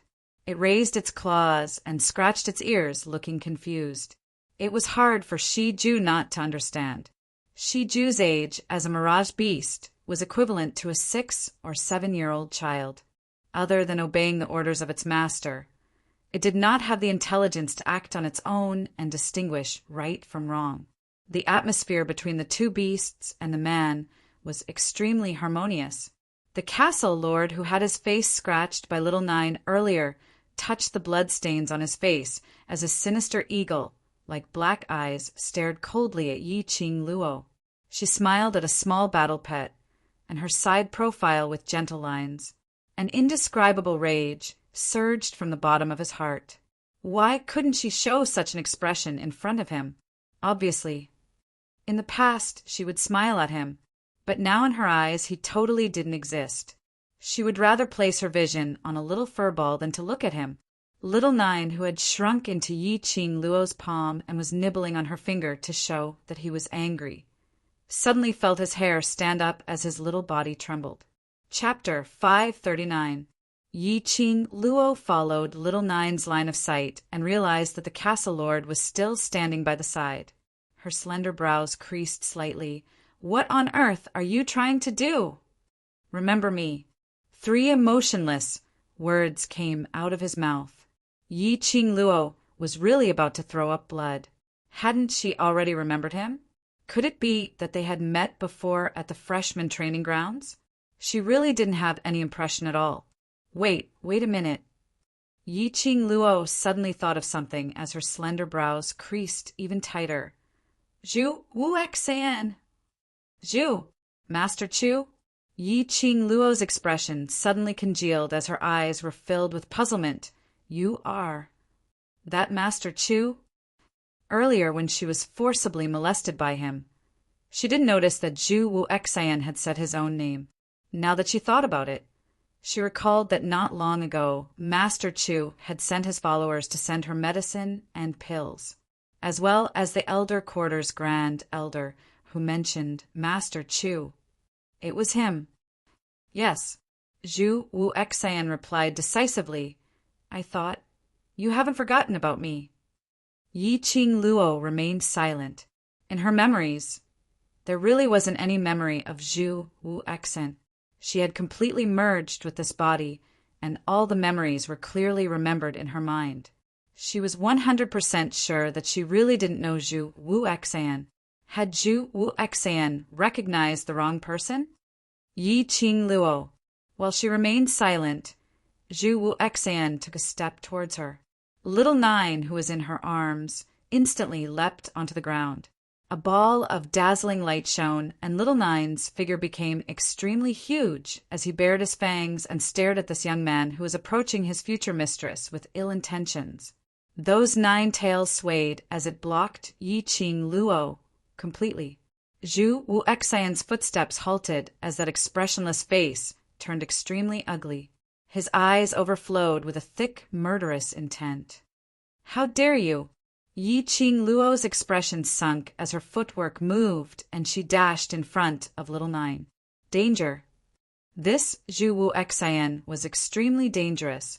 The murderous intent which appeared in his eyes represented that he really wanted to kill Little Nine. He was simply a lunatic. Yi Qing Luo, follow me. I can let these people go. The lingering murderous intent in Zhu Wu Exan's eyes slowly disappeared under Yi Qing Luo's low growl. That pair of calm eagle eyes stared fixedly at her. Yi Qing Luo frowned slightly. Go with him. Yi Qing Luo was certain that she had never met Zhu Wu Exan before. However, she definitely could not say that Zhu Wuxin might have mistaken her for someone else. Zhu Wu Exan's emotions were unstable, and he was temperamental, sometimes gloomy, sometimes expressionless. So Yi Qing Luo really couldn't grasp his temperament. If Zhu Wuxin found out that he had recognized the wrong person, it was very likely that he would kill her without hesitation. The brothers of the World Group would also suffer a calamity. She pursed her lips, feeling a little vexed. If she could be a little stronger, she wouldn't be afraid of Zhu Wuxin's power. This feeling was really depressing. She clenched her fists tightly as her mind raced, trying to think of a way to stall for time. As long as the World Group's brothers left Death God Castle, she had the confidence to escape from Death God Castle. As the saying goes, the ancients have said, I am a girl who knows when to yield and when to stand tall. Her silence made Zhu Wu Exan even more irritated and impatient.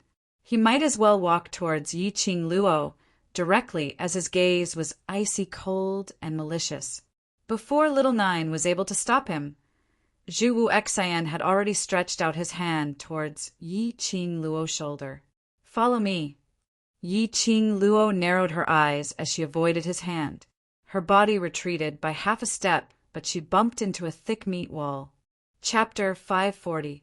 This wall of flesh was extremely thick and warm, emitting a soothing sandalwood fragrance.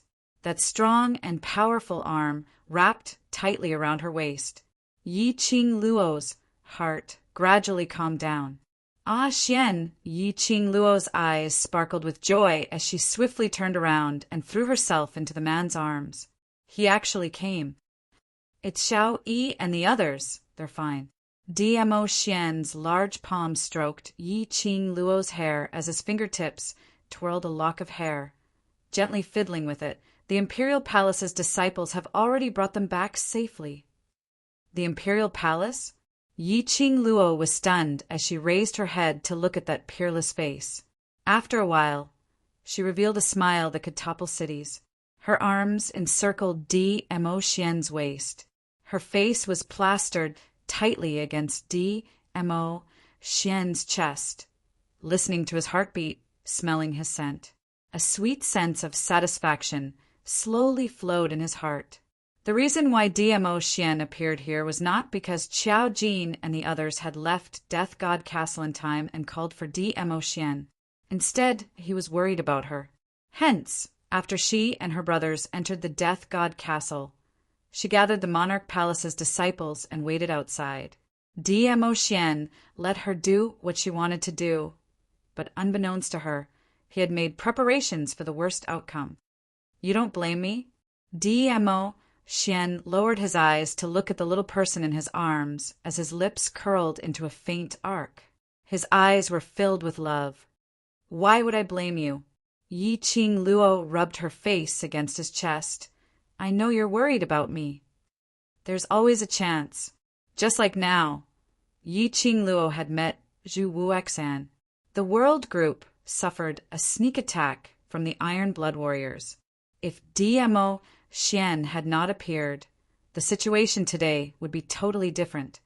I thought, you don't want to rely on others. Dmo Xian's eyes were filled with tenderness as he hugged the woman in his arms tightly. Looking at her, Dmo Xian knew that she was not injured.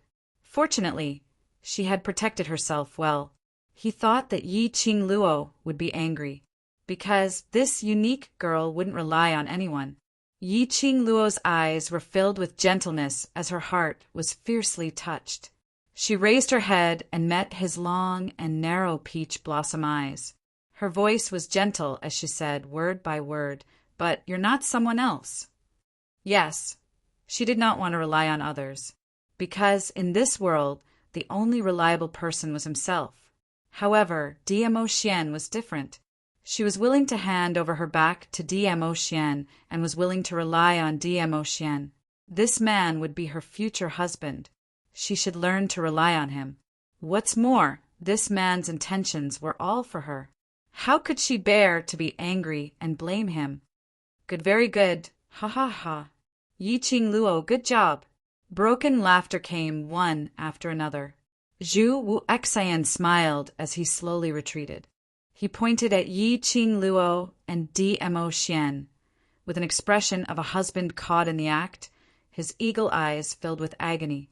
You purposely pretended to forget about me and hooked up with another man, Yi Qing Luo. To think that I've been thinking about you for so many years. The two's tender feelings were interrupted by this sharp laughter. When Dmo Xian heard Zhu Wuexan's accusations, he lowered his eyes towards Yi Qing Luo. Yi Qing Luo had a puzzled look as she shook her head. So many years? Many years? What kind of joke was he cracking? She wasn't even 15 years old yet. Before this, based on her reputation as a waste, it was impossible for her to know such an incredible figure like Zhu Wuexan. Chapter 541. Zhu Wuxi knew, with Dmo Xian by her side, Yi Qing Luo naturally had no worries, just as he was about to tell her that Zhu Wuxi had mistaken him for someone else. He saw the youth in the red robes, sleeves flutter in the wind. A powerful burst of profound energy burst out of his body. Streams of profound energy turned into countless sharp blades. In an instant, the entire space was filled with cold light, covering the sky and covering the earth. It shot towards Yi Qing Luo and Dmo Xian's direction. Yi Qing Luo's waist tightened as Dmo Xian grabbed her and swiftly retreated. Soon after, he lifted his sleeves and a powerful whirlwind instantly scattered those sharp blades. Boom, boom, boom. A deafening explosion sounded. Countless deep pits were blasted into the ground. Gravel flew in all directions, and smoke rose in spirals. Yi Qing Luo was pulled behind Dmo Xian as her charming eyes widened, looking at this scene in astonishment. Just how strong was her man? Dmo Xian had never released his profound grade in front of her. She only knew that as the legend of Nirvana realm, Dmo Xian, who was revered by everyone, was very strong. But to what extent she did not know. However, she knew that Zhu Wuxi was very strong. At the very least, if she were to fight with Zhu Wuxi, she would definitely not be able to gain any advantage. There was a high chance that he would be injured. Whereas under Zhu Wuexan's rage, he brought along a maniacal intent of destroying anything that he couldn't obtain. The profound qi that he released was actually suppressed back by Dmo Xian with a casual wave of his sleeves. It was enough to show that Dmo Xian's profound grade was at least one level higher than Zhu Wuexan. Zhu Wuxi also realized this point. He was forced to retreat a few steps by Dmo Xian's counterattack and barely managed to stabilize his footsteps. He narrowed his eagle-like eyes, and there was a cold glint in them. If he were to go all out, he might not be Dmo Xian's opponent. But Zhu Wuxian's vision fell onto Yi Qing Luo.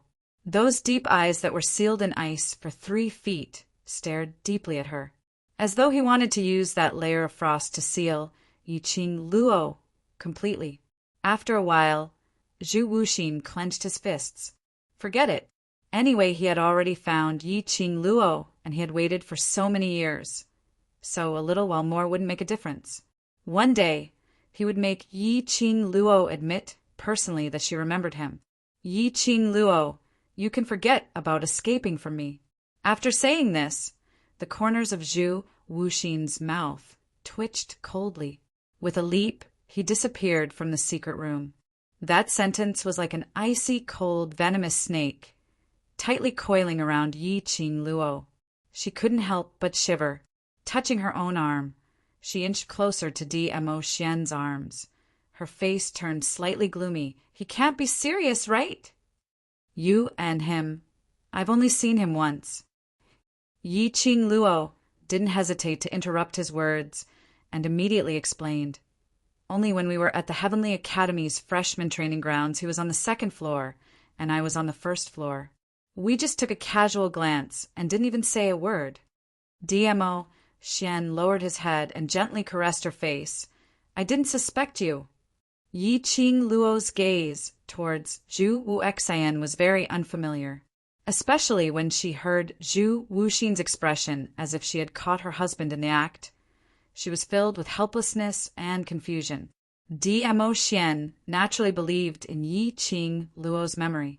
If he had really met Zhu Wuxin and had a deep relationship with him, he would definitely remember him. It's good that you believe me. I also don't know why he's so certain that I'm the person he's looking for. Moreover, Zhu Wuxian had accurately called out her name. Her lower jaw was abruptly lifted up by Dmo Xian. Yi Qing Luo's slender brows creased slightly. Her lower jaw was clasped by Zhu Wuxian earlier, and it was still aching. Sensing Yi Qing Luo's expression, Dmo Xian immediately released his hand. Chapter 542. I'm fine. Yi Qing Luo closed his palm as her charming eyes were filled with smiles, not painful. But I'm in pain. Dmo Xian's long arm suddenly exerted strength as he held her delicate body tightly. The man's head was buried in the crook of her neck. His eyelashes were very long and dense. As he shook, it was like a feather brushing past her skin, causing her to shiver slightly. Lil Luo, do you know my heart will ache? The man's deep voice was like a mellow wine as it seeped into her ears. The smile on Yi Qing Luo's lips slowly congealed by the side of her lips. The expression on her face started to loosen. His words intoxicated her heart. When had there ever been such a person who would feel heartache for her pain? When had there ever been such a person who treated her like a treasure? How fortunate was she to meet a person who loved her so much. Yi Qing Luo blinked as her curly long eyelashes were stained with some moisture. Her hands cupped Dmo Xian's face as she proactively offered her pink lips. That slightly moist eyelashes cast a circle of shadow on her eyelids. It accentuated that elegant and exquisite face, making one's heart flutter. Dmo Xian was stunned as he immediately regained his senses, as his large palm locked onto the back of Yi Qing Luo's head as he deepened the kiss. Only this kiss had just ignited. That tightly shut door was suddenly pushed open as a loud and clear voice rang. "Castle Lord, it's bad! Death God Castle has suffered a heavy blow." After the guard rushed into the secret room, he discovered. Where was his Castle Lord's shadow in the secret room? Who was this pair of lovers who couldn't bear to part from each other as they kissed? They even arranged a date to Death God Castle? Their guts were just too big. Before the guard could blow the whistle on his chest, his body suddenly felt light as he was sent flying. Dmo Xian's face was steely green as his discontented eyes were dyed black as he stared coldly at that guard. That damned fellow. He actually dared to disturb him and Lil Luo's tenderness at such a crucial moment. He finally waited for Lil Luo to take the initiative. At this moment, Dmo Xian even had the intention to kill that guard. Death God Castle was overwhelmed by the appearance of the Darch Palace's disciples. Yan Xiaoyi and the rest took advantage of the chaos and successfully left Death God Castle with the help of the Imperial Palace disciples. This battle lasted for an entire 6 hours before it finally came to a stop. Whereas 6 hours later, Yi Qingluo and the others had already returned to the mansion. And in these 6 hours, the news regarding Death God Castle had already spread through the streets and alleys. It was said that Death God Castle suffered heavy casualties in this battle. However, the Emperor Palace's disciples didn't enter the Death God Castle to steal anything. After the fight, the Emperor Palace's disciples waved their sleeves and left. It was completely as though the Emperor Palace was purposely finding fault with the Death God Castle. Sitting in the main hall, Yi Qingluo couldn't help but laughed out loud when she heard the news that Xiao Jin had inquired about. Death God Castle was famous for its internal mechanisms and arrays. Those guards might have been considered experts in the past. However, 10 years ago, Saint Thief had fallen in Death God Castle. Hence, very few people would attempt to barge into Death God Castle. This kind of peaceful daze had long steadied those guards' temperaments. Moreover, that day Zhu Wu Exen wasn't present in Death God Castle, so the guards' morale was low. Naturally, they couldn't win against the brave Emperor Palace's disciples. But this battle went on for 6 hours. She assumed that Dmo Xian was jealous because of Zhu Wu Exen's matter. Otherwise, after she and the World Group's brothers left Death God Castle safely, the Emperor Palace should have retracted their troops. This man, acted as though he didn't care at all in front of her. But in actual fact, she still felt disgusted. Chapter 543. Oh hey, now we're talking about proper business. Can you not put on that "I'm very blissful" expression? Xiao Jin sat on the chair by the side as he covered his eyes and cried out exaggeratedly, looking at Yi Qingluo's smile that was called 1,000 dainty and 100 enchanting. Her eyes filled with tenderness. It was simply blinding, his titanium alloy dog eyes, all right. The few brothers beside him all laughed out secretly. Yi Qingluo regained her senses, and on seeing her brother's mischievous smiles, her cheeks blushed red instantly. She then turned her head to look at Dmo Xian, who had already changed his appearance. That pair of peach blossom eyes were filled with smiles. Yi Qingluo flew into a rage out of embarrassment as she bit her lips angrily and stared fiercely at him, immediately putting on a solemn expression. "Let's talk about proper business. Let's talk about proper business." Everyone in the main hall immediately laughed out loudly. Xiao Jin was especially exaggerated as he stood up and laughed out loud. Usually he was used to seeing Yi Qingluo's straightforward side, and occasionally seeing her revealing this coquettish look. Because of Dmo Xian, he couldn't bear it. Everyone laughed out loud, while Long Yunzhan, who was sitting beside Xiao Jin, was still expressionless as he stared coldly at Yu Qi Peng, who was sitting opposite him. This was the mansion where the World Group gathered. Because of this, Xiao Jin only allowed Yu Qi Peng's 2 trusted aides and the Duke Jing to accompany Yu Qi Peng into the mansion. In the entire main hall, there were 60 over people. Only Yu Qi Peng, there were only 4 of them. Yu Qi Peng was filled with apprehension as he was so nervous that his entire body's muscles were taut. The area where his right hand was severed was also twitching in pain because of the taut muscles. No matter how arrogant Duke Jing was usually, he wasn't an idiot. Now that he was in someone else's territory and the surrounding people all looked not to be trifled with, especially when he saw that Yi Qingluo, who totally disregarded his identity at the Mercenary Association that day, he didn't say a single word. He had been listening to these youngsters talking about their own matters. When Duke Jing heard Yi Qingluo laughing, His gaze subconsciously turned towards Yi Qing Luo. In his heart, this woman was totally not an ordinary woman. Which lady was as fierce as her? But at this glance, he saw Yi Qing Luo smiling like a flower. Her curved eyes were filled with happiness and sweetness. This smile was bright and radiant. It was like a flaming rose, slowly blooming. In a split second, Duke Jing only felt that his heart was thumping nonstop. She was so beautiful. Uncle Monarch had bestowed him with many beauties, but none of those ladies in the residence could be compared to 1/10,000th of Yi Qing Luo.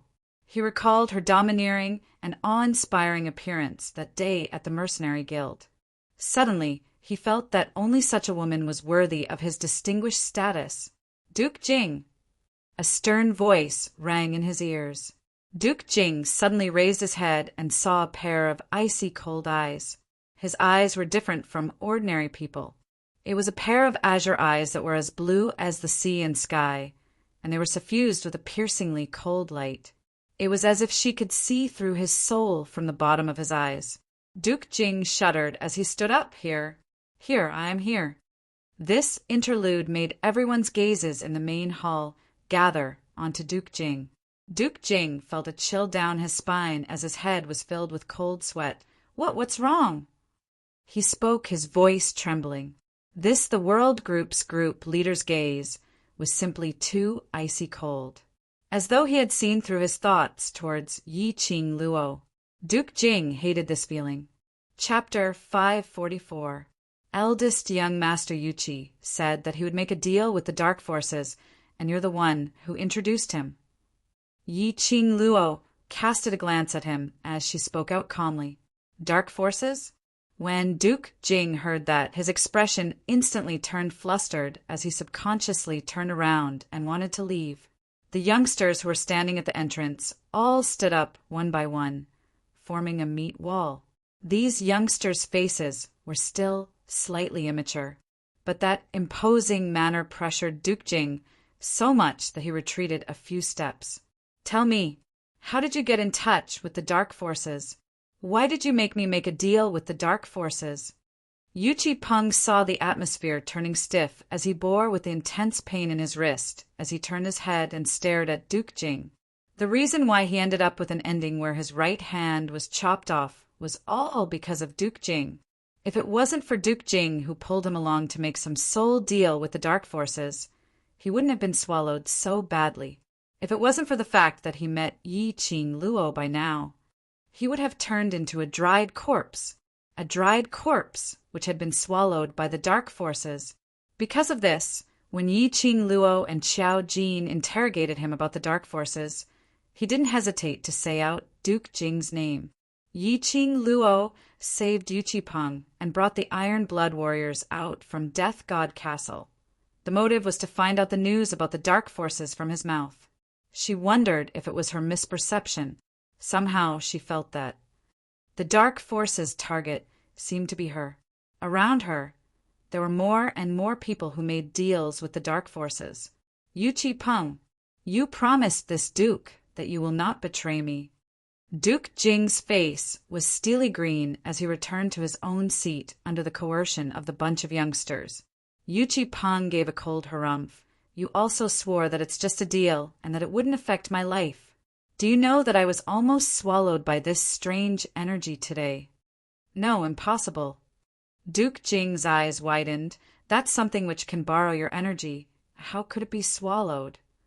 His words paused as he lowered his head to look at Yuchi Peng's bandaged-up hand, which was obviously chopped off.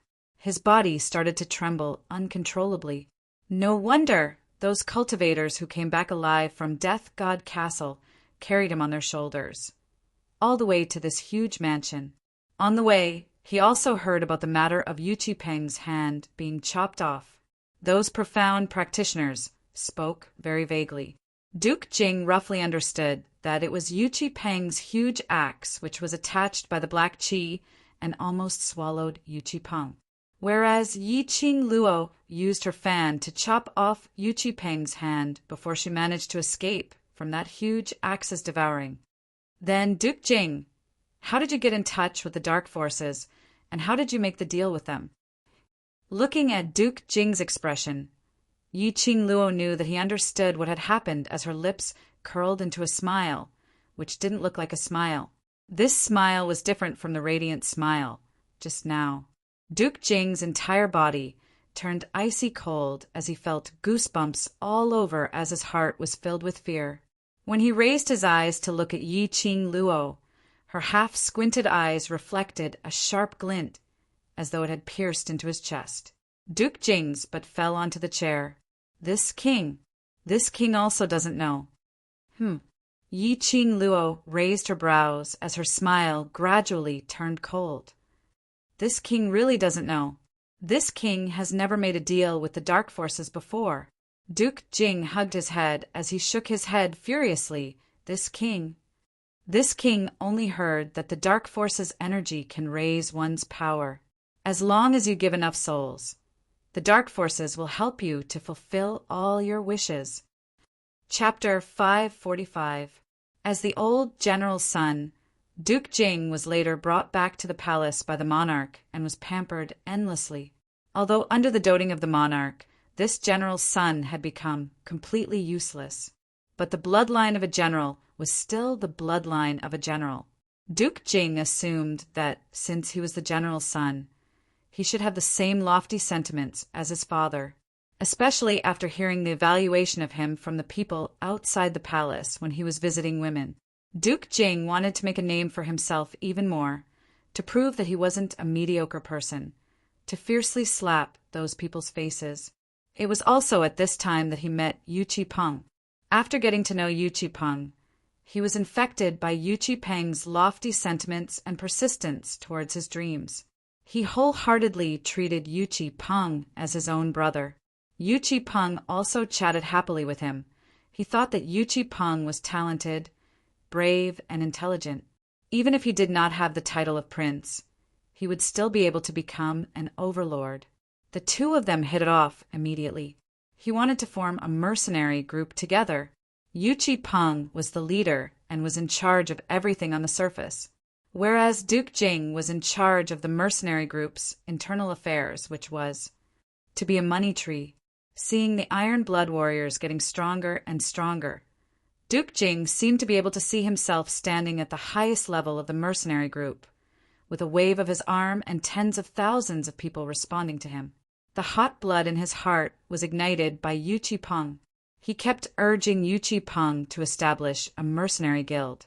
But Yu Qi-peng always used the reason that the current strength of the mercenary group was not strong enough and they were unable to upgrade the mercenary group in the shortest time possible to reject him. He watched as the predators grew stronger and stronger. There were already 5,000 of them, and they had taken over the market that the mercenary union had to pass through, becoming the local tyrant. Duke Jing was delighted with himself. Just as Duke Jing was anxious to establish a mercenary group to flaunt his ability to Uncle Monarch, Yu Qi-peng finally nodded his head and agreed to head to the Mercenary Association to register the mercenary group. However, Yu Qi-peng made a request. Yu Qi-peng hoped to use Duke Jing's name to gather some earth-profound and above cultivators with extremely fast speed, and to recruit a large number of thieves. He said it was for the development of the mercenary group. Duke Jing had always listened to whatever Yu Qi-peng said. When he heard that it was for the sake of the mercenary group, he didn't think too much about it. Without saying a word to Uncle June, he set up a table at the entrance of the mansion and gathered the thieves and cultivators. It was at this moment that the dark forces came looking for them. It was a man wearing a black cloak from head to toe. The figure was stooped, and the voice was hoarse and ear-piercing. It was impossible to tell the gender of the black-cloaked man. The black-cloaked man directly invited Duke Jing, wanting to discuss a deal with him. The black-cloaked man told him that the reason why Yu Qi-peng was looking for bandits was to enter Death God Castle and complete a mercenary group mission. If he was willing to use his soul as a trade, the black-cloaked man would give them enough power to complete the task and raise their profound rank. Yu Qi-peng immediately nodded in agreement. He had always been bold and arrogant, thinking that with Uncle June around, the entire West Continent would have to give him face. Naturally, he didn't think that someone would lie to him. He was willing to use his soul as a trade to increase his strength and complete the mercenary group's first mission. Unexpectedly, the black-cloaked man rejected the deal on the grounds that his soul was too weak. Hence, Duke Jing brought Yu Qiping over. As the eldest young master of an aristocratic family, Yu Qipeng had been nurtured as the future patriarch of the Yuqi family since he was young, so his soul power wasn't low. The strong all thirsted for power. Chapter 546. What? When Yu Qipeng heard that, he stood up in shock. As he was overly agitated, the chair beside his legs was overturned onto the ground. A deathly aura appeared on his pale face. After some time, he suddenly laughed out loudly. He laughed until his entire body was twitching as he stared at Duke Jing's eyes, but it was filled with sorrow and emptiness.